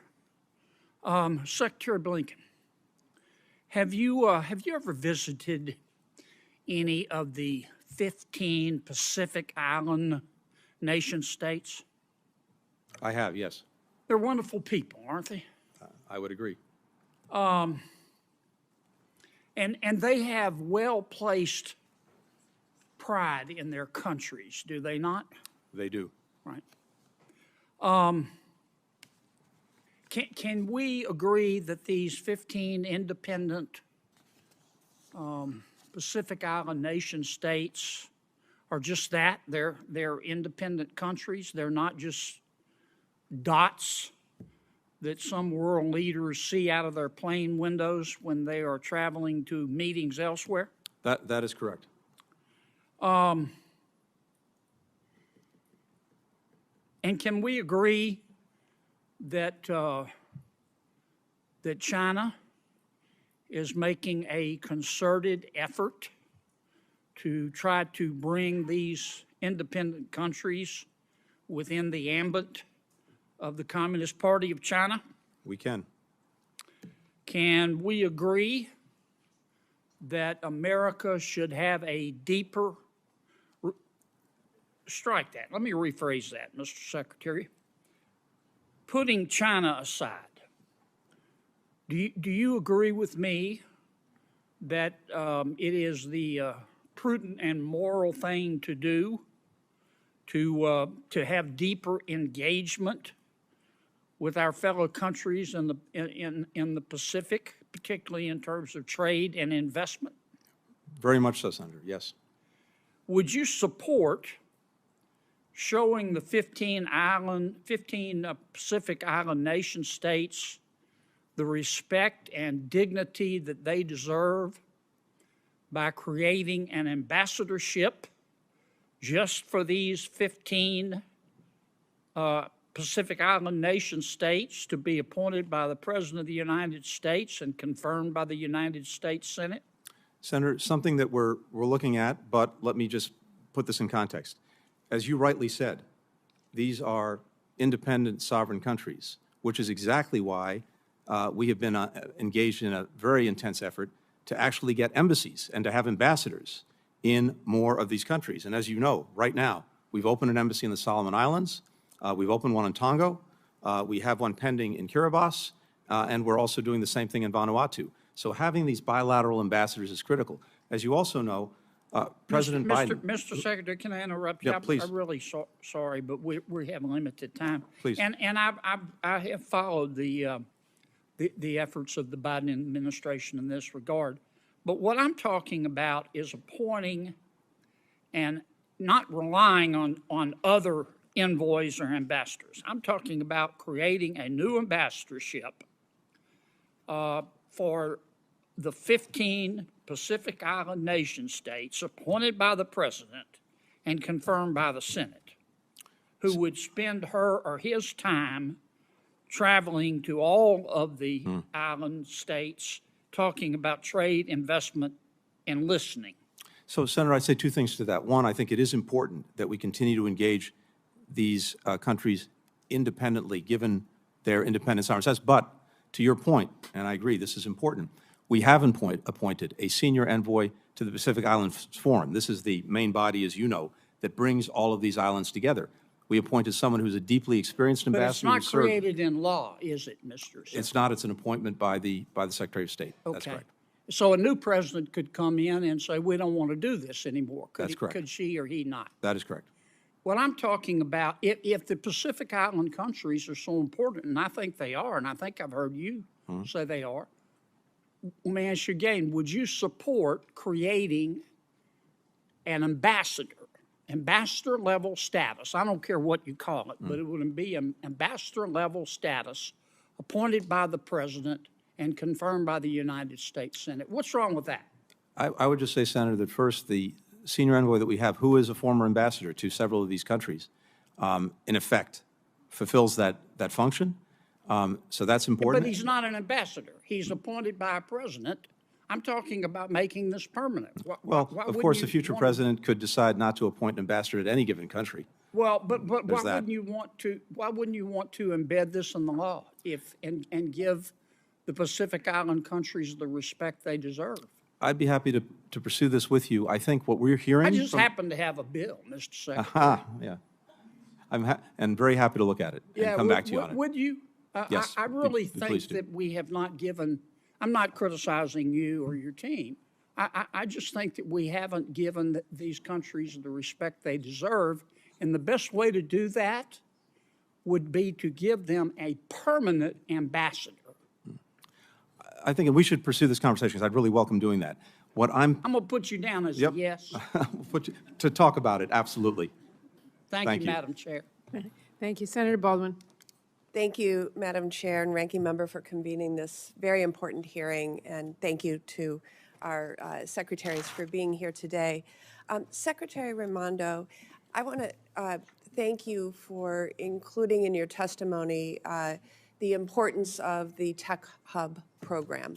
And you've also responded to a number of questions referencing the importance of that program.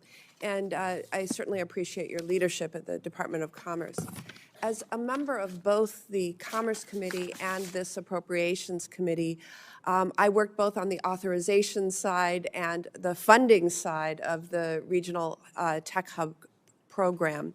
And our committee delivered an initial $500 million investment to get it started. So I look forward to working with you and my colleagues on this committee to develop tech hubs in more geographically diverse parts of the country, which I agree is needed to ensure our economy can compete with China.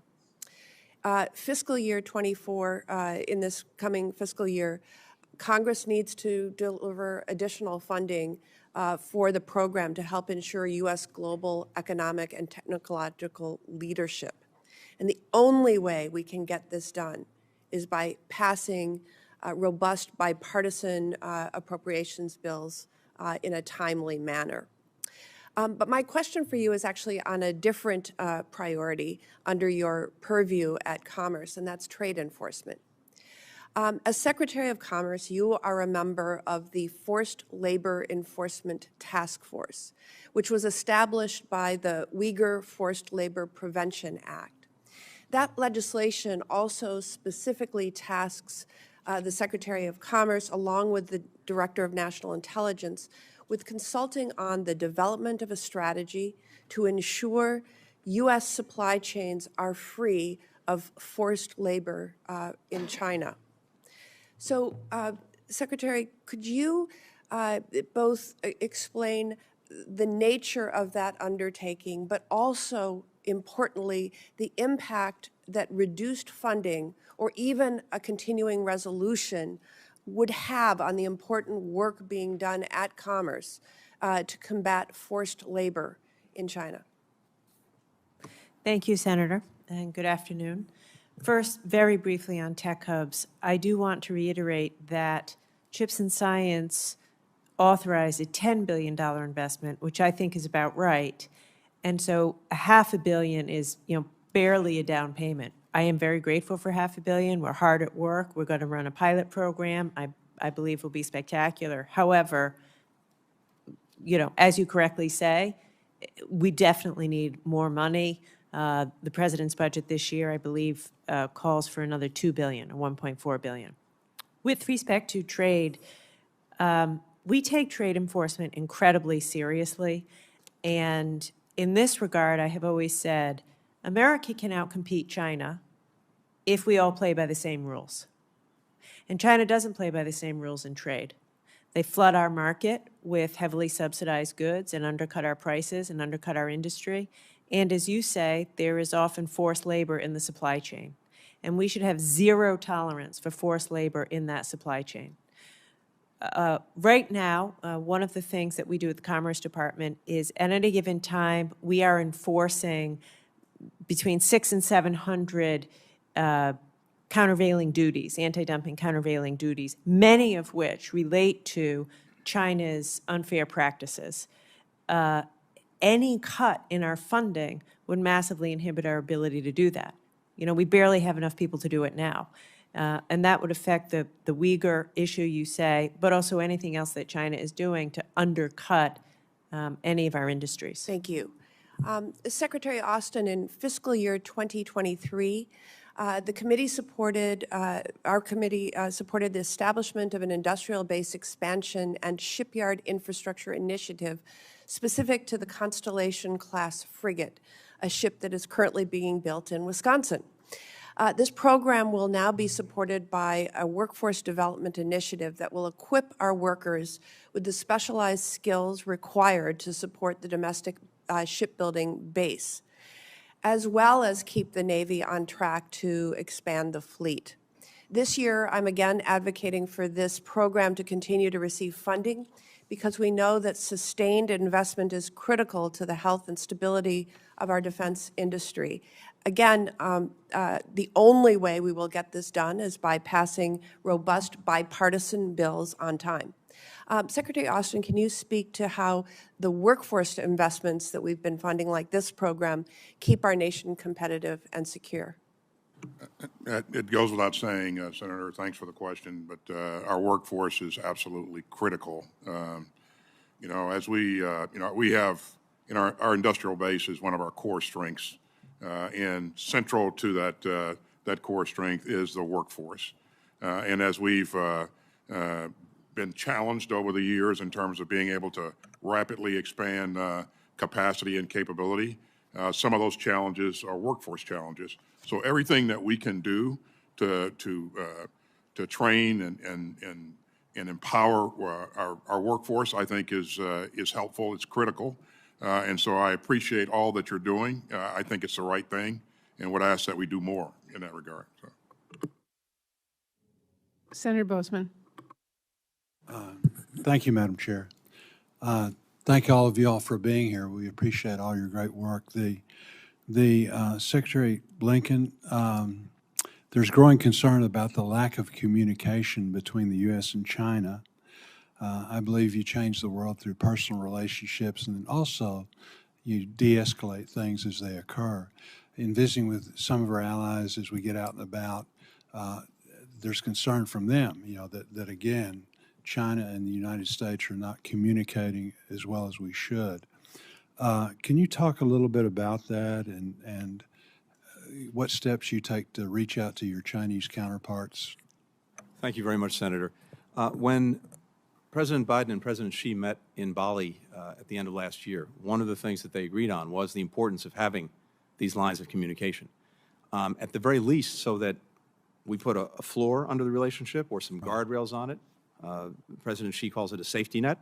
Take your pick of terminology, but it's important because, as we've all talked about today, we're engaged in an intense competition with China across many areas, but it's not in our interest for that competition to veer into conflict if we can do anything to avoid that, and we're determined to do that.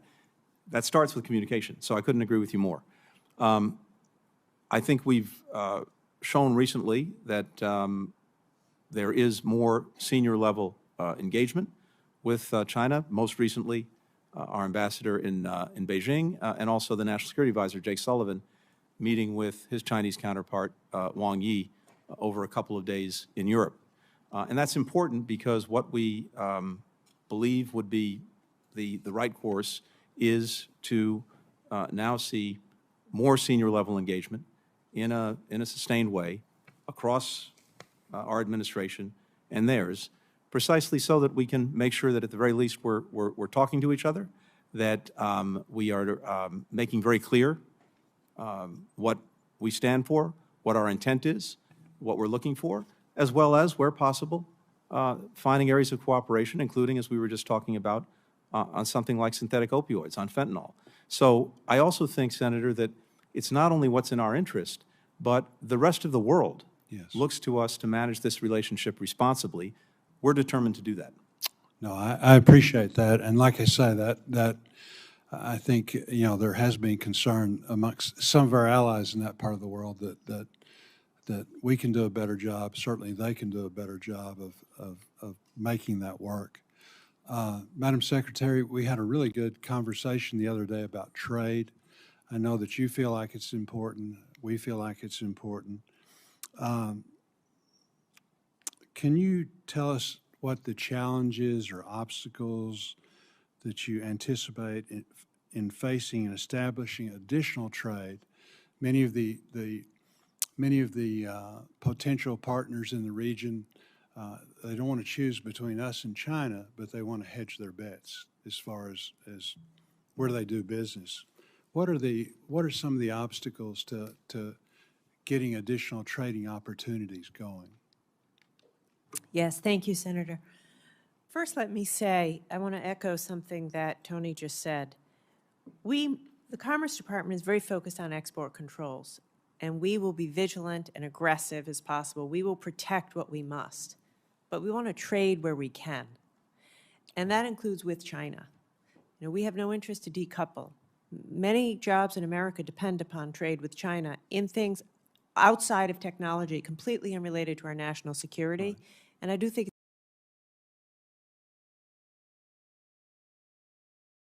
and I agree. I appreciate you stating that.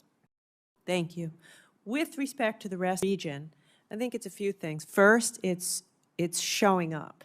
So the Commerce Department's budget, President's budget, calls for additional funding for foreign commercial service presence in the Indo-Pacific, one of the most dynamic, fastest growing regions of the world economically. We need to be there. We need to be doing business. We need to promote our own exports there.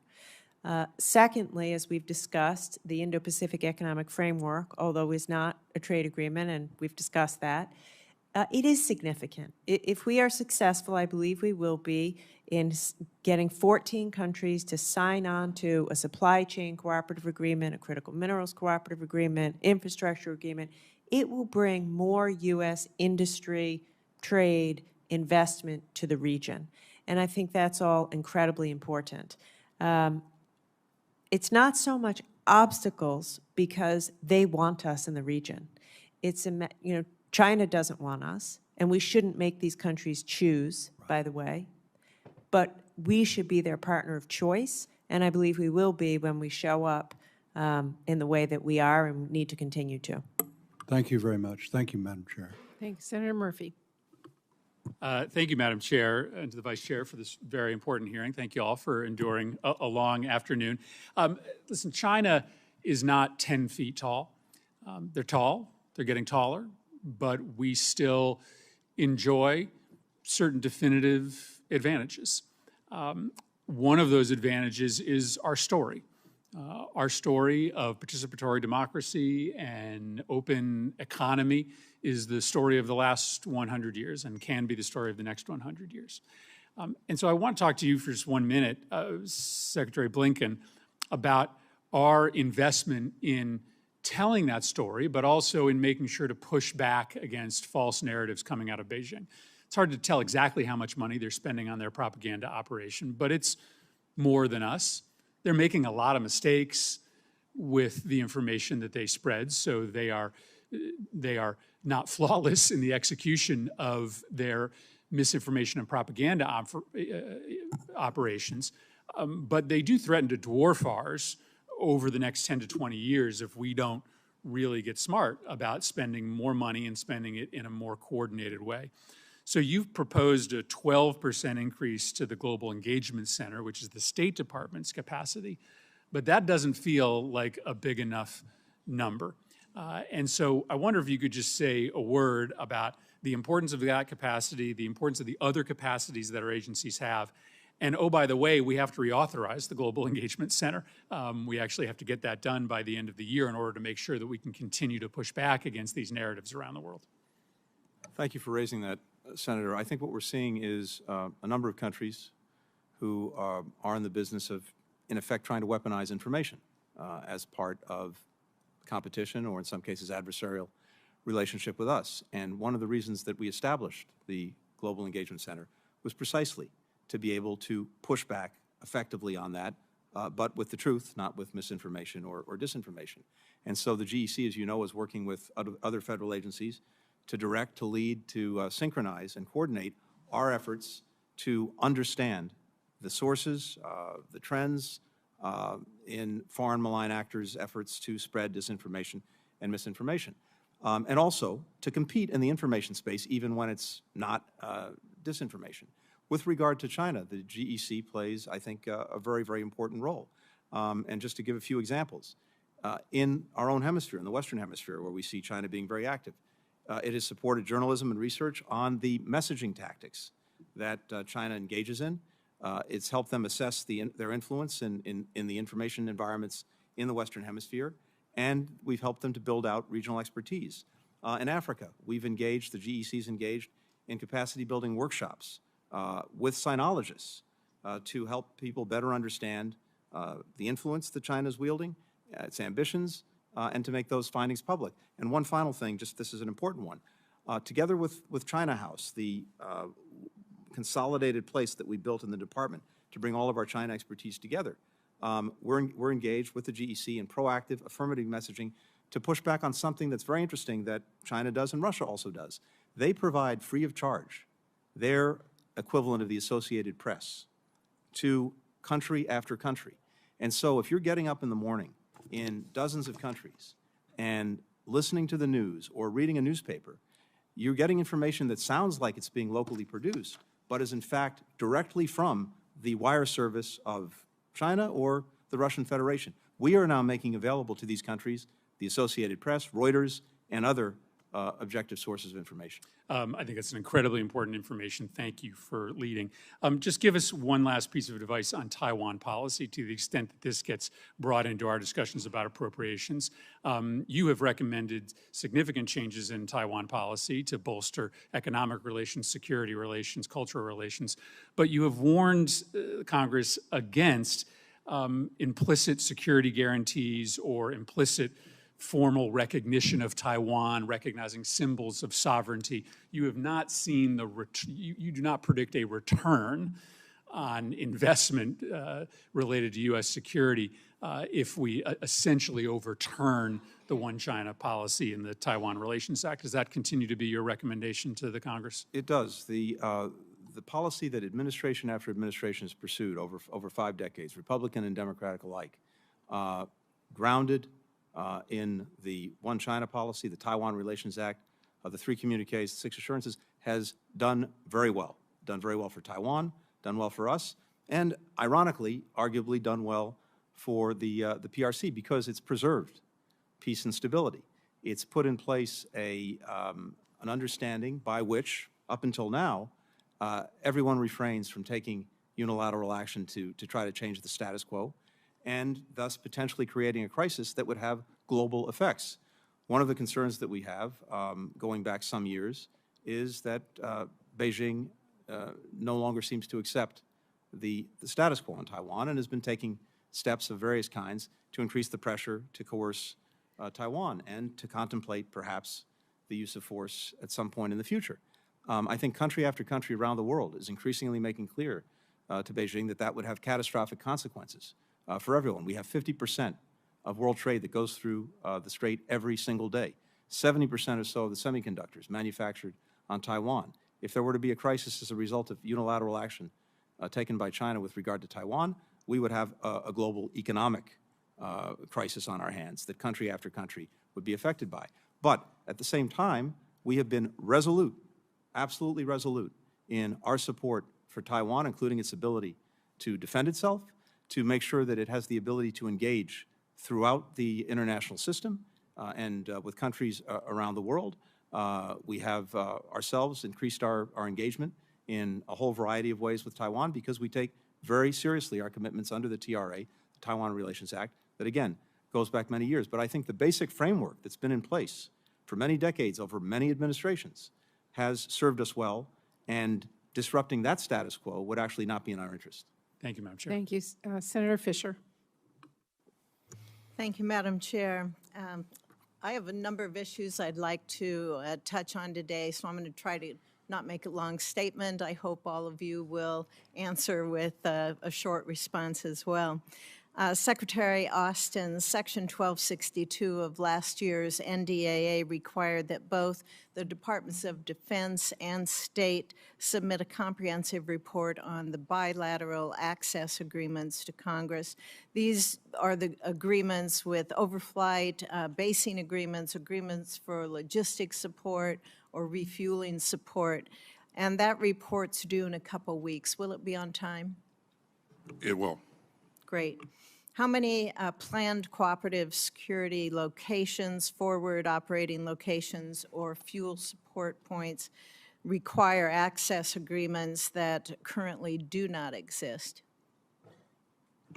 Well, there are, as you know, a number of agreements that we continue to pursue. And of course, when the need arises, when an operation is being conducted, no matter what, even if we have agreements, we'll have to go back in to that country and request those rights.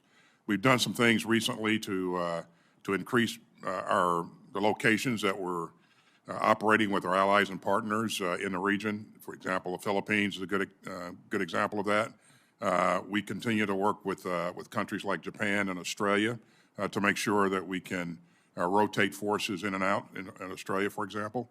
And so we are making significant progress. It would be really helpful to have those agreements in place before they're needed, correct? That's correct. Yeah, thank you for the work you're doing on that. Secretary Blinken, are you coordinating with the Department of Defense on these agreements? Absolutely. Thank you. Secretary Raimondo, when you were before the CJS subcommittee, I brought up, and we had a discussion over rip and replace being an emergency that we have to be aware of with the Huawei that's installed and being able to have that funded. Do you believe that Congress needs to consider all the legislative options on the table right now in order to address this emergency? I certainly believe it poses national security risk Huawei remains in American networks, including near military bases, and I think that Congress should fully fund the FCC's rip and replace program. Okay, thank you. I'm going to quote Senator Kennedy. I happen to have a bill for that. And I hope my colleagues will consider that. Senator Hickenlooper and I have been working on a bill, and hopefully we can use some of those unobligated COVID-19 funds to fill that gap that exists there.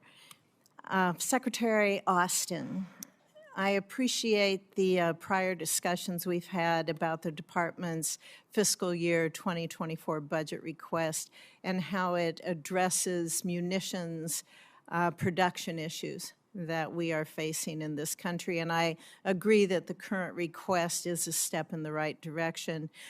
But I also think there's more that we can do, and I think there's more that we have to do. From your perspective, would it be useful to be able to add additional munitions multi-year procurement authority and help us to remove some of the low value, I'd say, contracting requirements that are out there when we're setting up these future contracts? It very much would, Senator. And let me thank you for what Congress is doing, has done, and I hope will do in terms of granting us authorities for multi-procurement actions there. That's been very, very helpful. And as you know, we're asking for some $30 billion to invest in munitions, which is just about the limit of what industry can produce in this next year. You know, I've been very concerned about our munitions requirements that we have for ourselves, the security of our nation, but we also obviously have contracts and supply to other nations as well. Secretary Blinken, you testified recently that the long pole in the tent in providing equipment to Taiwan to defend itself is the production capacity. Do we have the same issue with foreign military sales to other nations as well besides Taiwan? We do. I think, let me put it this way. In my capacity as Secretary of State, I have signed out more cases for Taiwan than any of my predecessors. So, and we're looking at ways to make our department even more efficient. And I know that our colleagues at DoD are doing the same thing. But if you actually look at the calendar, the schedule of these things, where we have a challenge is on the production end. And there are a whole variety of reasons, as you know, for that. That's actually changing. It's changing as a result of intense engagement with industry. It's changing as a result of the fact that, in part because of Ukraine and the Russian aggression, there is a growing demand around the world that is getting production lines that had been dormant moving again. But unfortunately, it's not flipping a light switch. But we're intensely focused on that, and the Secretary of Defense obviously is doing this every day. Thank you. Thank you, Madam Chair. Senator Peters. Thank you, Madam Chair. And first of all, I want to thank the panel. Thank you for being here today and discussing U.S. economic competitiveness, especially with respect to China. You know, I'm particularly focused on ensuring that we're competing and winning at every single level of our economy. That means both in attracting and retaining talent in STEM and technology innovation, including AI, as well as making sure that America's manufacturing sector remains the best in the world by, obviously, first off, supporting a strong workforce on the shop room floor, but also just making sure we're making things in our country. I don't believe you can really be a great country unless you actually make things, and which is why manufacturing is absolutely essential to that. One example of this dual competitiveness imperative, I believe, is autonomous vehicles.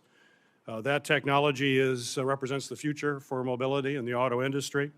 And if the U.S. is going to be a leader in the future of the automotive industry, we have to find ways to not only develop autonomous vehicle technology here in America, but we actually have to manufacture it here in America and deploy it in our country as well.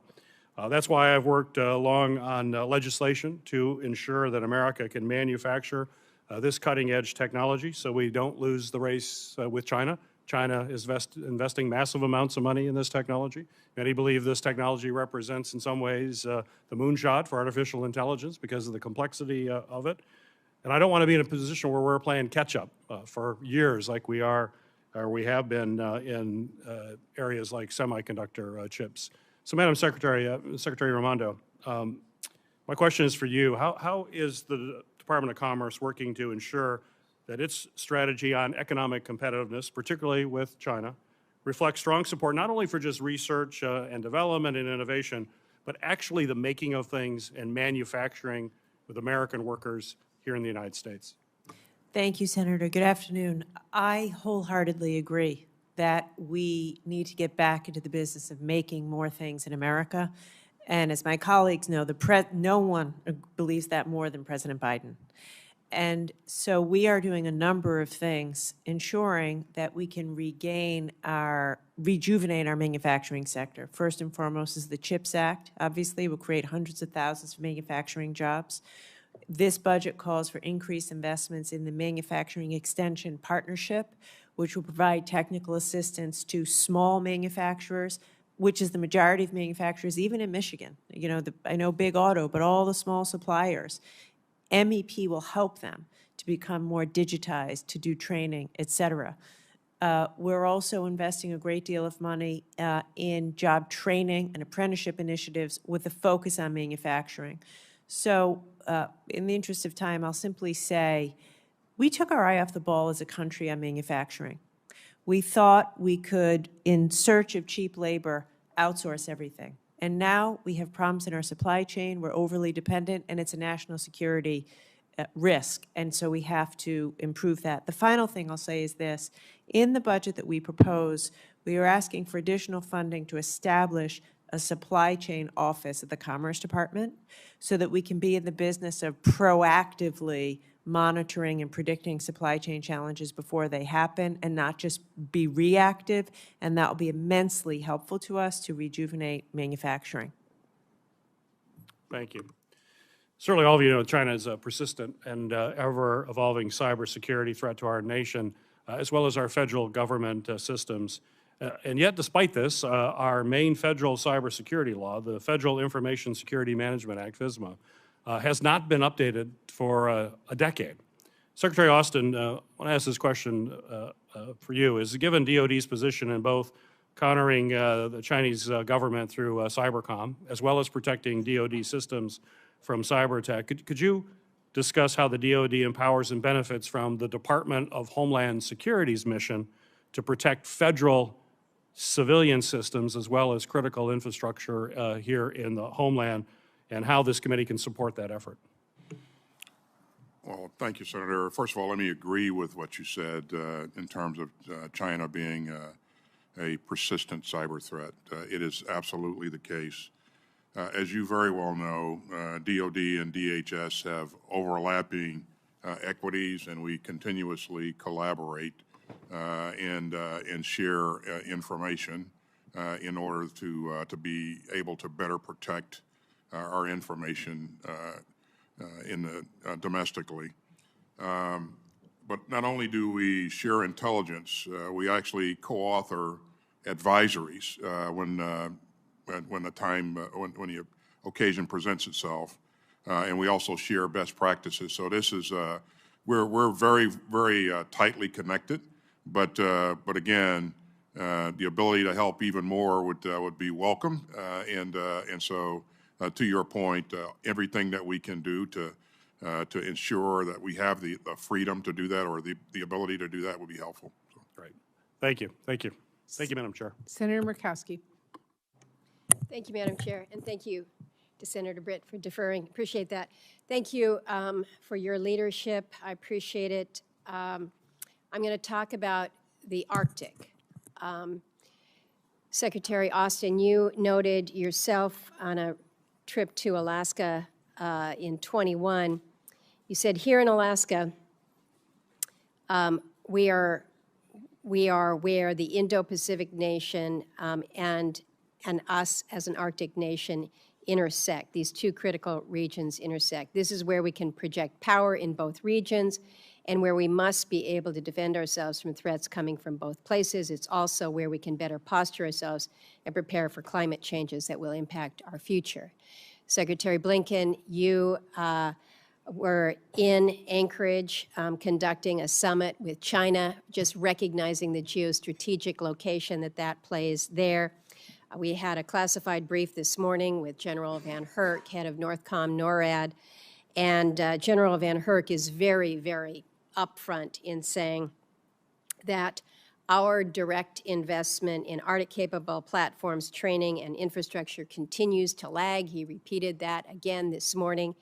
And so I want to move us, because when we talk about the Indo-Pacific, it's not just the islands that Senator Kennedy was talking about. I think we recognize that it extends all the way up north. And when we're thinking about China, and where China is partnering right now, and where Russia is gaining advantage, even at a time of sanctions coming at them because of this awful war in Ukraine, the two of them are partnering in bilateral relationships with everything from what's going on in the water to moving oil from Russia to evade those sanctions, to help out China there and fund Putin's war. Last year, we saw a flotilla coming across the Gulf of Alaska with Chinese and Russian ships, warships. You know, they were 75 miles from Alaska. We're nervous about all that is happening there, and I think you all probably would agree that we have reason to be nervous. So what we do in sending that message, it comes down to policies, it comes to personnel. To Senator Shaheen's point, the President has named an Arctic ambassador at large. We need to get that moving. Thank you for that. We've put in place some additional personnel to help on the personnel side. Policies, we need to know that Secretary Austin, you guys are right there with us in acknowledging that we need to have a deep water port in the Arctic. NOAA needs to move forward.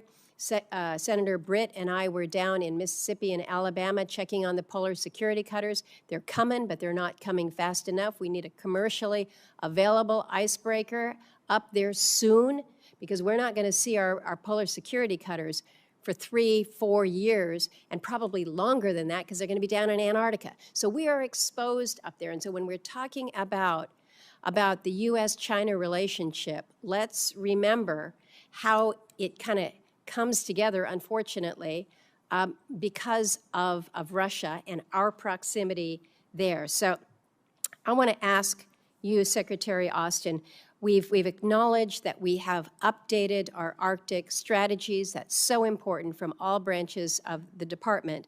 But I think we all recognize that strategy without action is just a piece of paper.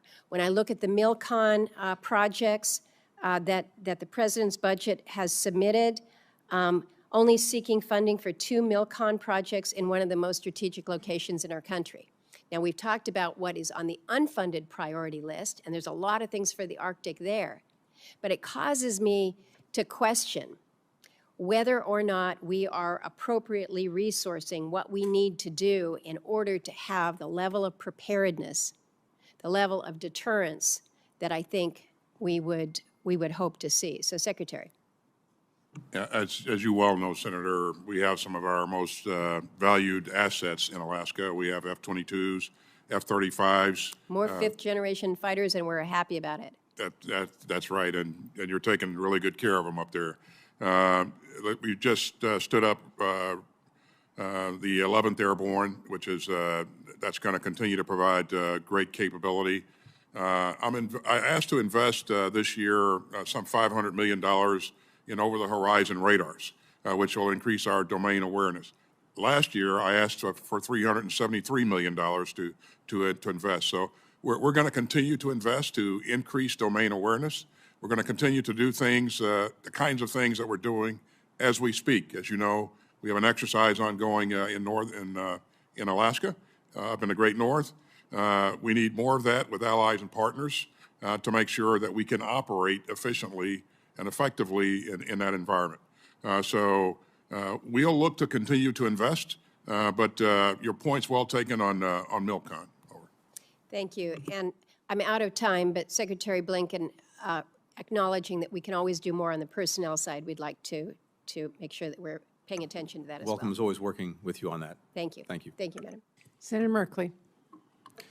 Thank you all. And Secretary Blinken, we have China engaged in slave labor, with the kind of 1 million Uyghurs. We have them taking away the Tibetan children to boarding schools when they're just 5 or 6 years old. We have China stripping the political rights out of Hong Kong. Is it fair to say that China is a massive human rights violator? Yes. Is this alone a reason to encourage our companies to develop supply chains elsewhere? In and of itself, I think that companies that don't want to perhaps face the moral hazard of engaging in that way would see it that way, yes. And we have seen under Xi that China is flexing its muscles very much in the Indo-Pacific region in a whole host of ways. In that context, I want to thank you for visiting Vietnam. You visited the week right after I led a congressional delegation there. How important is Vietnam and other ASEAN nations as counterweight to China in the region? Well, first, ASEAN itself is vital because it brings together, as you know, all the Southeast Asian nations. And in many ways, they sometimes feel more comfortable tackling a challenging issue collectively as opposed to individually. But for us, the bilateral relationships as well as the relationship with ASEAN are of increasing importance.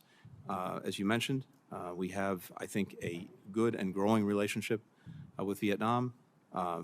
We just had the President of the Philippines here, President Marcos, for a very important visit.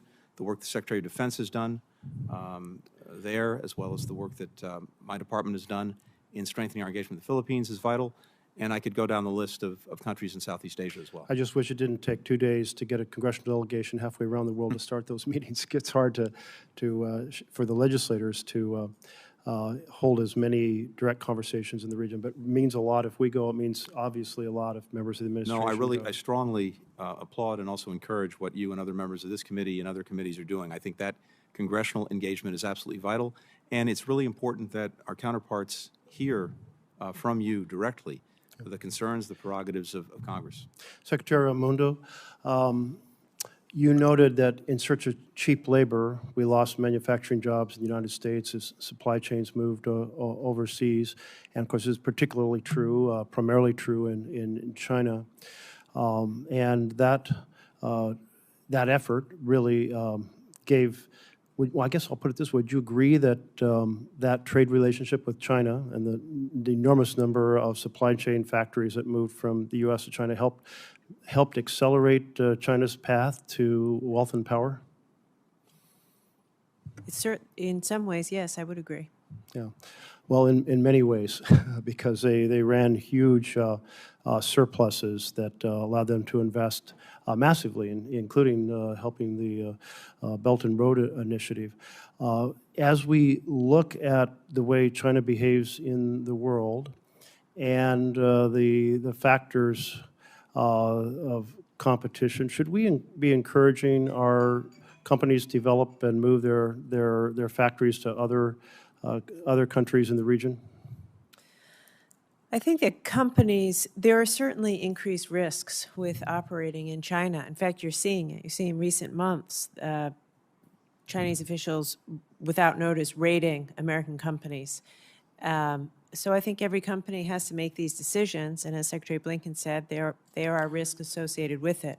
What we are doing in our work, especially in the Indo-Pacific, is, and I was recently in India, and of course the President is hosting Prime Minister Modi, is working with those countries to, increase our economic relationship and partnership, but also working to help American companies reshore workers to America. Thank you. I love the word reshore. Thank you. But I have one more question I wanted to get in before my time's up, but appreciate that. I just want to acknowledge that even as we're sitting here worried about the wealth and power of China, their wealth and power continues to grow in part because of the massive amount of products that we buy from China, which is, in my mind, reason to encourage them to move. Secretary Austin, I've heard two strategies in relation to Taiwan. One is, hey, the Taiwan Strait is a very difficult piece of water to cross, and we can do a massive amount to turn Taiwan into a porcupine with inexpensive weapons that can take out expensive weapons, and that lays out a whole strategy. And is important in the context of Xi's argument he wants to be militarily prepared to take Taiwan by 2027. And then I've heard the other argument being we need to greatly enhance our ability to conduct war directly against China, including pre-positioning tons of material, armaments, weapons, so forth. Those are two very different strategies. Which strategy do you think is most important?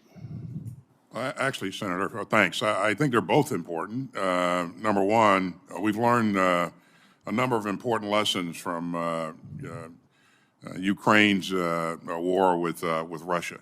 And one of those lessons is that, with asymmetric capabilities and asymmetric tactics and techniques, a smaller force can do a really good job in defending themselves against a larger force, to use your words, turn themselves almost into a porcupine, make it difficult for that larger force to digest them. But in terms of, the China problem set writ large, my mandate is to make sure that we continue to deter China on a daily basis. And the way you deter another force is by making sure that you have a combat credible capability. And in investing in the things that we know that will provide us the edge in any kind of contest is the right thing to do. And that includes, in some cases, moving things forward in theater, pre-positioning things. And so I think it takes both of those approaches to have a complete deterrent capability. Thank you. A lot to explore there. Time's out. Thank you. Senator Britt. Thank you, Chair Murray.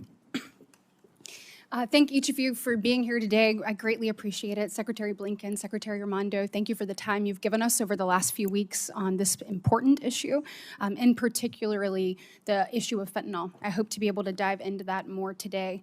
Secretary Austin, I'm actually going to start with you. A special welcome and a War Eagle to a fellow Alabamian and an Auburn University postgraduate. Secretary Austin, I truly believe we achieve peace through strength. I grew up outside the gates of Fort Rucker, that you know has more recently been renamed Fort Novosel. I saw firsthand the sacrifice of our servicemen and women. And I saw that that sacrifice wasn't just theirs. It was that of their entire family, giving so that our country could remain safe and strong.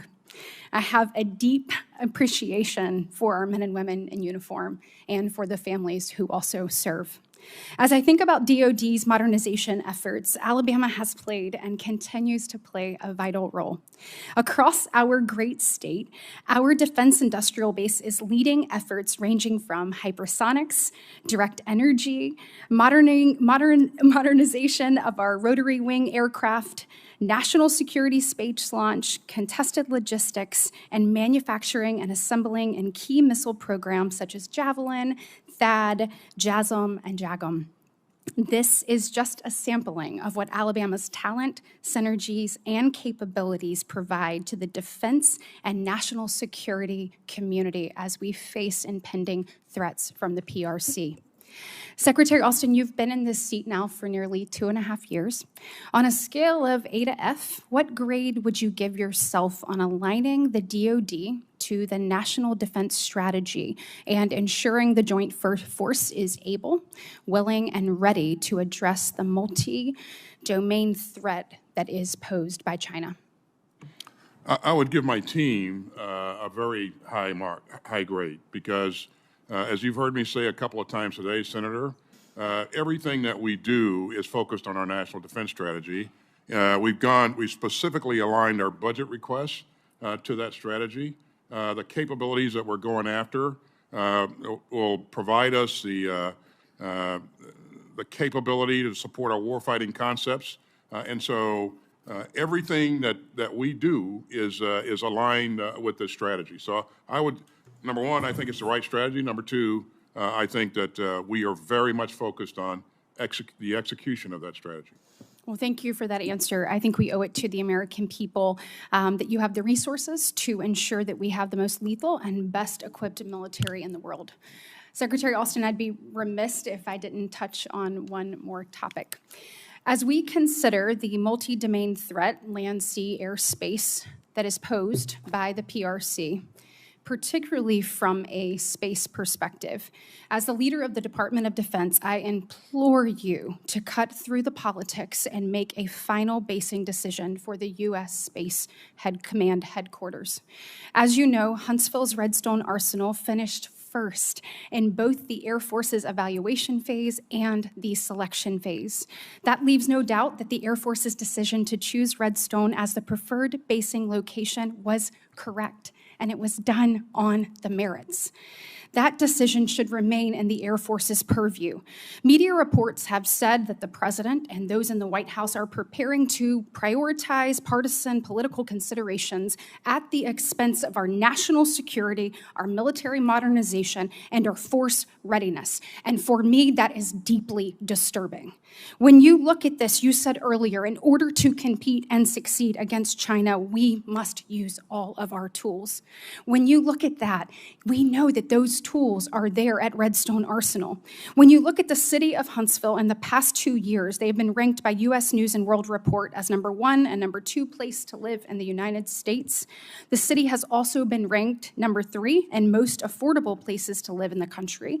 It was #3 in the city's nationwide search for best quality of life, and #4 as the most prosperous place in America. I could go on and on about the actual city of Huntsville and the accolades that have been rightfully given to them, but the bottom line is not only is Huntsville's workforce the best prepared to support Space Command's mission, but also the city of Huntsville is the best place for that workforce to thrive and to live the American dream. Locating the permanent Space Command headquarters on Redstone Arsenal undoubtedly remains in the best national security interest of the United States. You referenced earlier in your remarks the buildup of China in both space and cyberspace. My colleague across the aisle said Xi Jinping says that the U.S. has a flawed and failing political system. Do not prove him right. Urge the president to take the politics out of this. Do what's best for making sure that we are ready and capable to face China on all fronts. Urge him to allow the Air Force to do their job. It is certainly, in my opinion, past time. Thank you. Senator Manchin. I don't know if I can follow that. Very good. First of all, I want to thank you all for your tremendous service to our country, all three of you. And just a few things. Everything's been said so well and stated our challenges that we have and where we are doing well and where we can improve, and all of us agree. I have my differences with the administration on the speed of which they're trying to put electric vehicles, and we can't supply this support that we need. We don't have access to all the critical minerals. We don't have the processing. We don't have the anodes and cathodes. But by God, they're held and determined to put electric vehicles out and be relying on China for that. So I have tremendous concerns there, and they know it, and I'll work through that. The thing I want to bring up is that whether it be the ships or the missiles or the guns and the bullets and everything else that we have to do, and what Ukraine has shown us in the world, I've been thinking about one thing that makes us different than everyone else. It's our allies that trust us, believe in us. More than that is the compassion of humanity that we have, the aid. With all my disagreements I have here lately with the administration, I want to thank you all for increasing the aid budget to our allies and our friends and people in need. My grandmother used to say that, Joe, the best thing you can do is feed somebody. It changes everything, changes everything. And for that, is any other country do what we do in human aid? As I'm understanding, we've never put a condition on food or health care or any of that, have we? Senator, we have not, and you're 100% right. If you just take one very quick example, World Food Program, critical. The United States provides more than 40% of its budget. China and Russia each provide less than 1% of its budget. I could go down the list of organizations that are providing Secretary Blinken, I humanitarian really system. think all of us, we haven't even talked about aid. I've been here for a couple hours, and we haven't talked about the strength that we have as the United States of America. It's the heart and soul, it's the humanitarian, it's just everything that we are. And so when I go to another country, I says, when things get tough, man, you got to depend on someone. It's going to be the U.S. Ain't nobody coming. And I think they want to do. We can have all the military might in the world, and we have to be able to be competitive. But with that and having our allies that are really rally behind us and fight for us, to me that means almost everything. And I said that makes us different. And as long as we do that and continue that aid, and I think you all showed a little bit of a budget increase, about $3 billion, but it's money well invested. We're not spending it, we're investing it. Anything that you think that we can do along those lines there with the food and the healthcare necessities that people have around the world in developing nations. Also, I don't think that we get credit enough unless our military is involved or we have strict oversight of how this food and all this humanitarian aid is distributed. I feel good when I see our military distributing it, General, but sometimes I know in some of the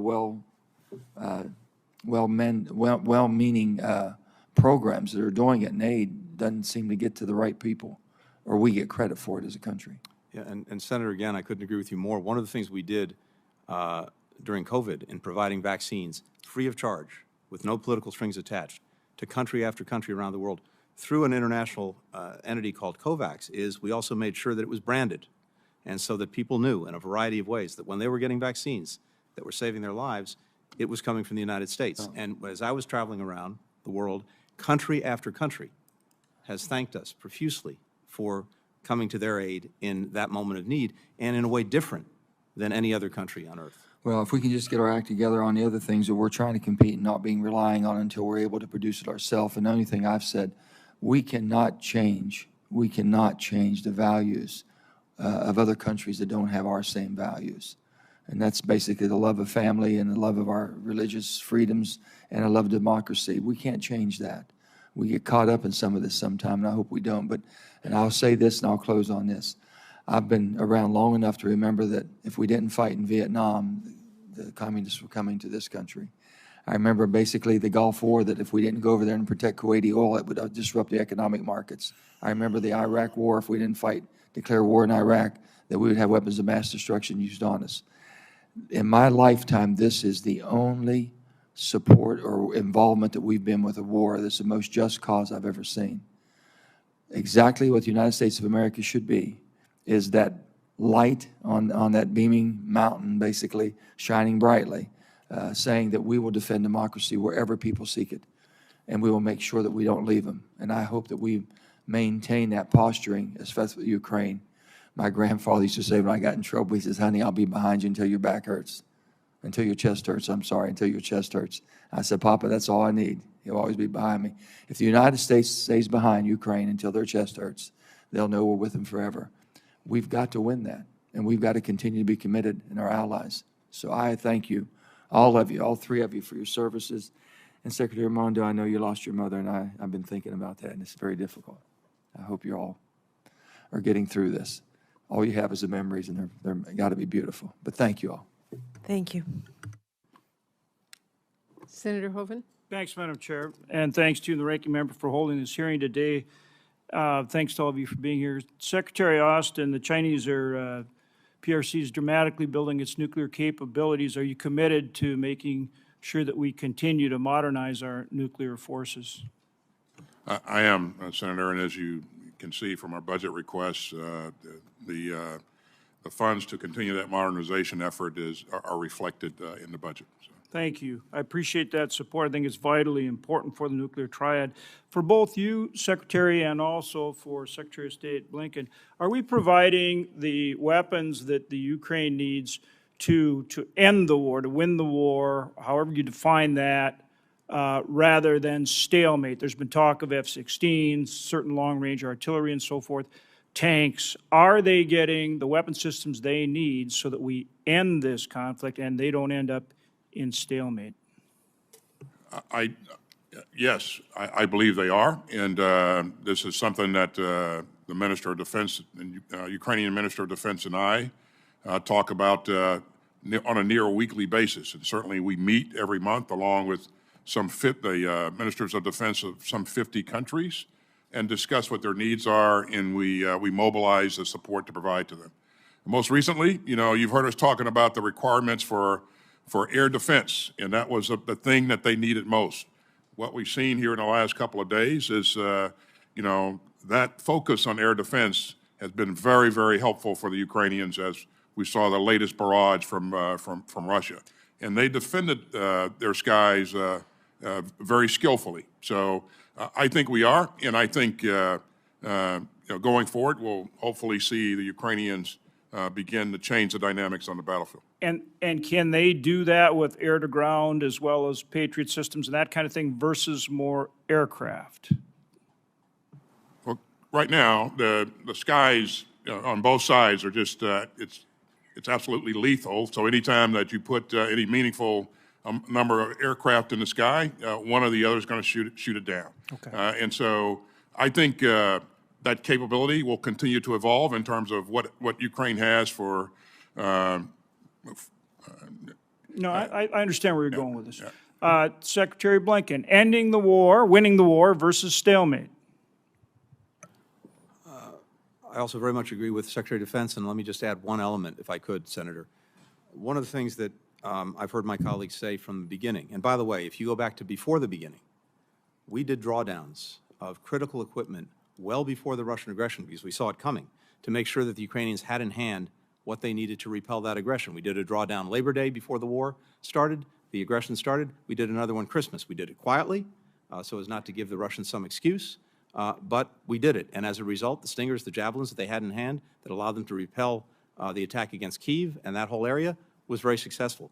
What we've done every single step along the way is to try to adjust to where the war was, where the aggression was, to give the Ukrainians what they need to take back, yes, to take back the land that's been seized from them. But the other critical element that the Secretary of Defense talks about on a regular basis is the weapon systems are critical, but as critical, the training, because they don't know how to use them, doesn't do you a lot of good to give them the best system in the world. The maintenance, if the thing's going to fall apart in a week because they can't maintain it, doesn't do you a lot of good.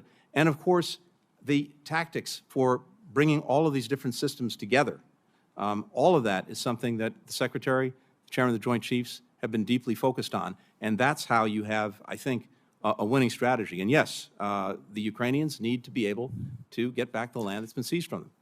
As Secretary of State, talking about an endgame winning strategy with the Ukrainians to the American people, I think would be helpful in terms of the support, as well as our allies, in terms of the support for what we're doing over there. I think that's important, and I think you need to really be out there explaining that to the American people as part of that support effort.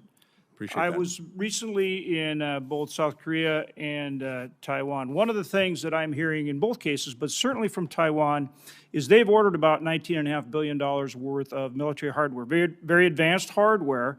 Back to the porcupine strategy, they need that sooner than later. We also have, the situation in Ukraine. We also have our own domestic needs. How do we get the military-industrial complex to be able to produce these weapons, particularly the ones we need in these key situations sooner? How do we help them get that done, Secretary Austin?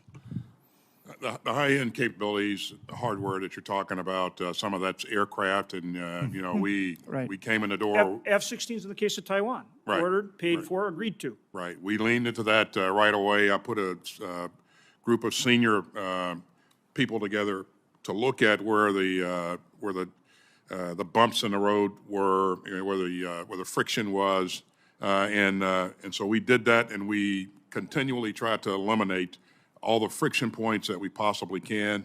This is there are multiple elements that go into this equation, Senator, as you well know, and we've worked with state to see what we can do to compress timelines. But coming out of 2 years of COVID, there were parts of the industry that were challenged, and some of the, because of that, some things are going to take a bit longer.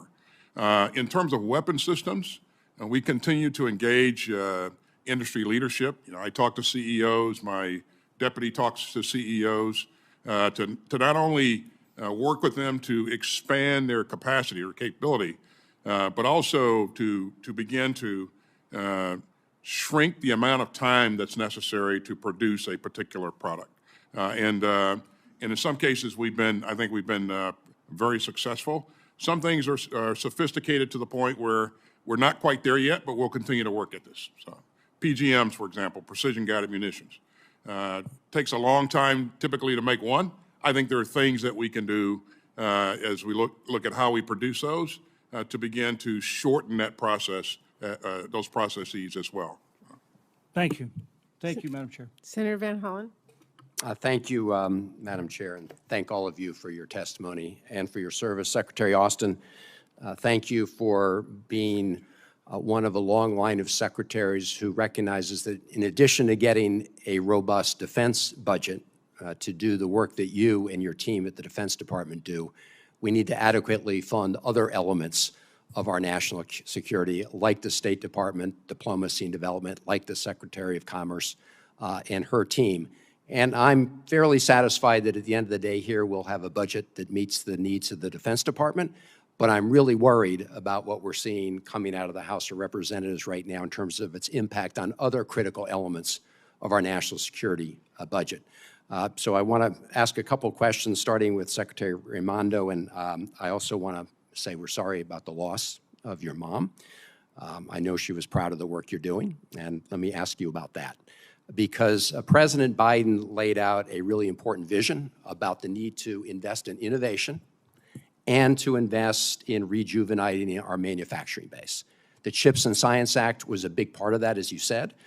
We've done a big piece of funding on the CHIPS part, but we better follow through on the science part. That's the AI, that's the quantum computing, that's other critical elements of technology where China has said that they intend to try to dominate by the year 2025 and beyond. I know that if we do what we need to do in this country, we will continue to have our competitive edge, but not if we don't. So that's one element. The other element, and you've spoken to this in your testimony, is we want to make sure that as we develop very advanced technologies, including in semiconductors and the equipment to manufacture semiconductors, we don't want it to fall in the hands of the PRC military. And that's why we've worked with our allies and partners, you and Secretary Blinken and others have worked with our partners to make sure that we get an agreement to prevent that from happening. The agency in government that really focuses on implementing that is the BIS, right? The Bureau of Information and Security. And could you just describe in a little more detail what will happen if we go back to 2022 funding levels for this department? It seems to be an entity that fights way above its weight, and it's essential in this effort. Can you speak to the impact on keeping our technologies out of the hands of China's military and the importance in terms of the impact on imposing pain on Russia's economy and slowing down Putin's war machine? Yes, thank you, Senator. Good afternoon, and thank you for your sympathy. My family and I appreciate that. So first, let me say that our competition with China increasingly revolves around technology. The United States of America, our innovation ecosystem, our entrepreneurship are the envy of the world. And we need to keep it that way. And that means investing in talent, investing in research and development, investing in NIST. I said earlier, NIST has $1 billion backlog in deferred maintenance. That's the crown jewels in the United States government as it relates to artificial intelligence, quantum, cyber, et cetera. At the same time, we're behind $1 billion. China is massively investing in their metrology institutes, their equivalent of NIST. So I strongly believe, as you say, that we have to lean into research and development and invest in science. CHIPS is an excellent beginning, but it isn't just CHIPS. It's biomanufacturing, it's critical minerals, it's other areas of advanced manufacturing, and we will not be able to compete. We lead China now in AI, we lead China now in semiconductors, and we have to continue to invest to maintain the lead. BIS, I appreciate you saying we punch above our weight. I happen to agree.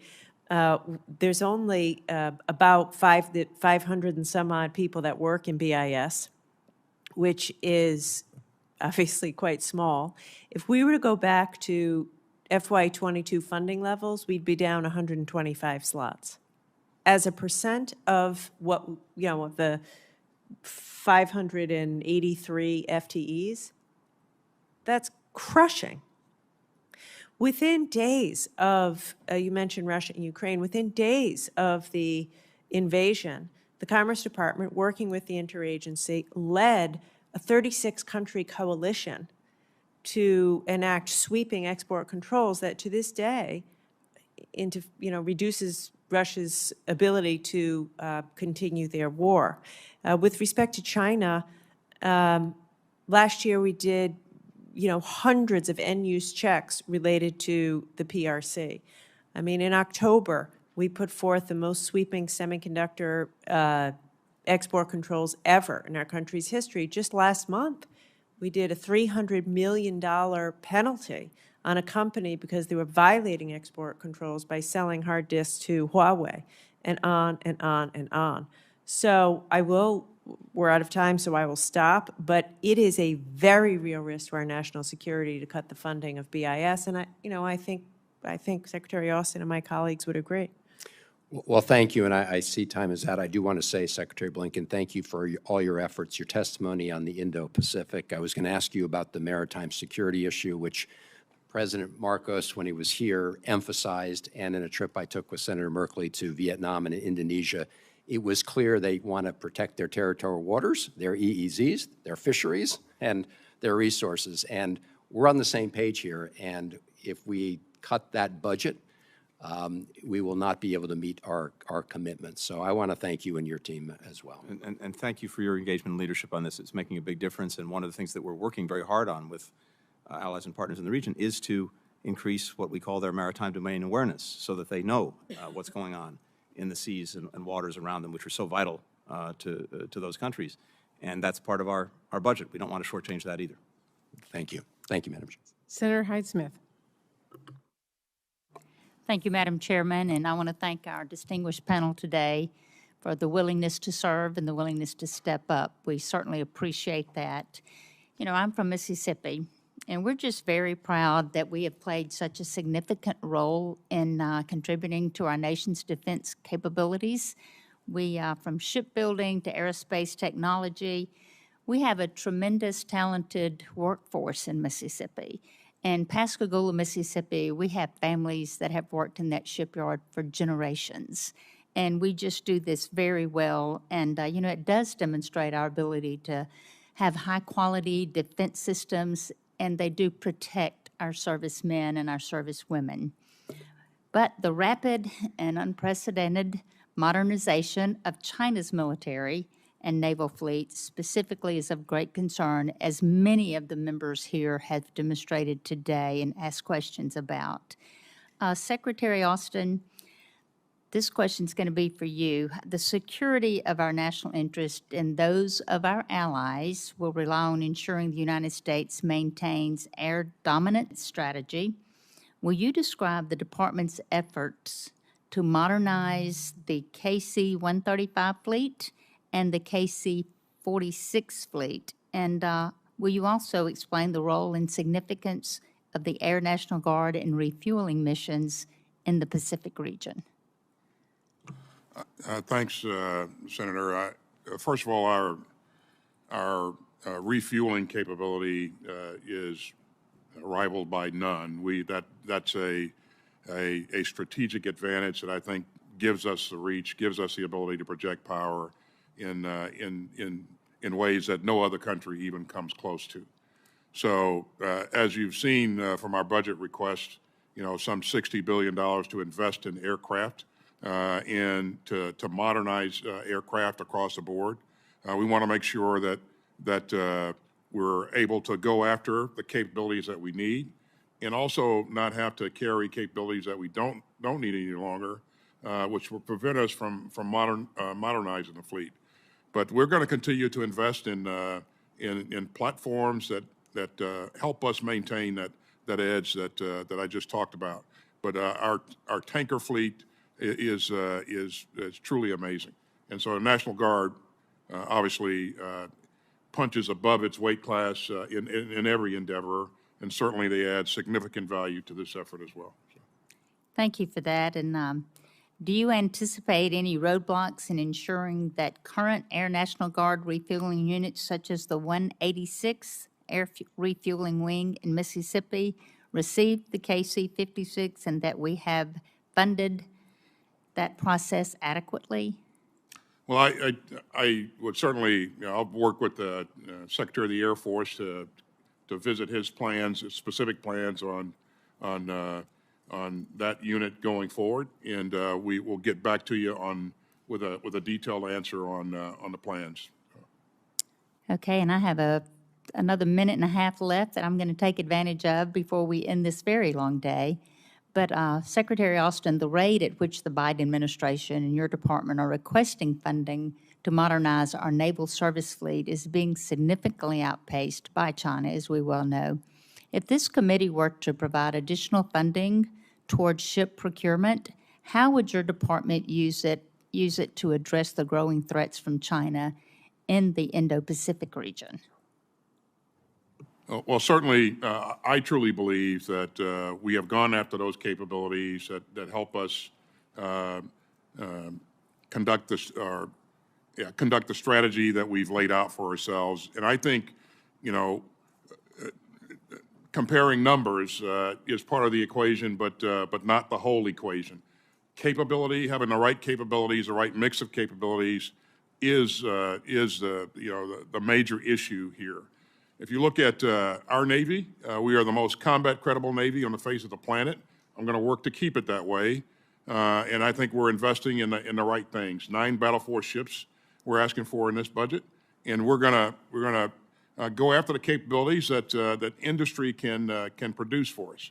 We're also going to continue to invest in the infrastructure and the industrial base. So we've asked you for $4 billion to do that this year.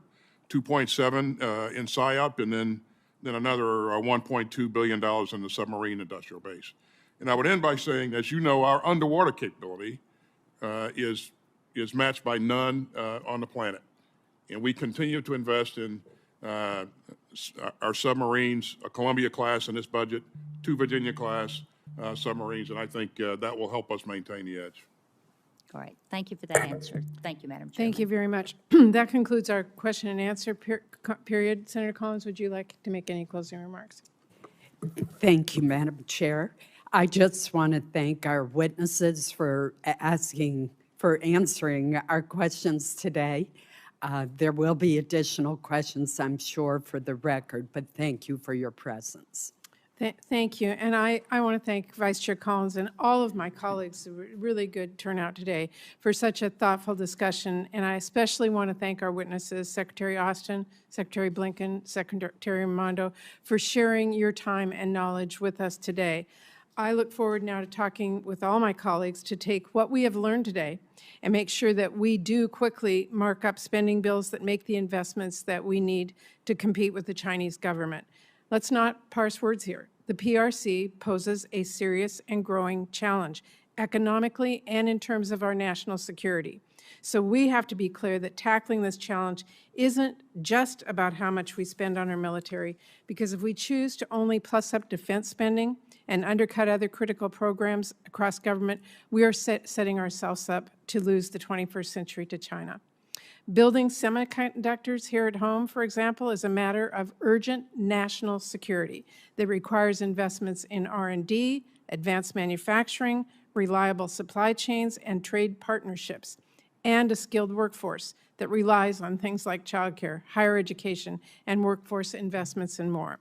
We need to make sure that we invest in America across the board. That means, yes, investing in defense priorities, but also our families and communities here at home, our diplomacy across the world, and our ability to compete globally. So I'll say it again, China doesn't operate on CRs. I hope it is plain to members on both sides of the aisle that the single strongest way we can send a message to the PRC saying that America is serious about winning the 21st century is to pass robust, bipartisan, and on-time full-year appropriations bills. And before I end, I do want to reiterate something that Secretary Austin spoke to this afternoon when he testified that he did not see conflict with the government of China as necessary or inevitable. It is our shared goal that we work together to have a productive relationship with China. So I appreciate all of our witnesses for their work to make that a reality. That will end our hearing today, and for any senators who do wish to ask additional questions, questions for the record will be due in 7 days on Tuesday, May 23rd at 5 p.m. The hearing record will also remain open until May 23rd for members who wish to submit additional materials for the record. Again, thank you so much to all of our witnesses today. Committee stands adjourned.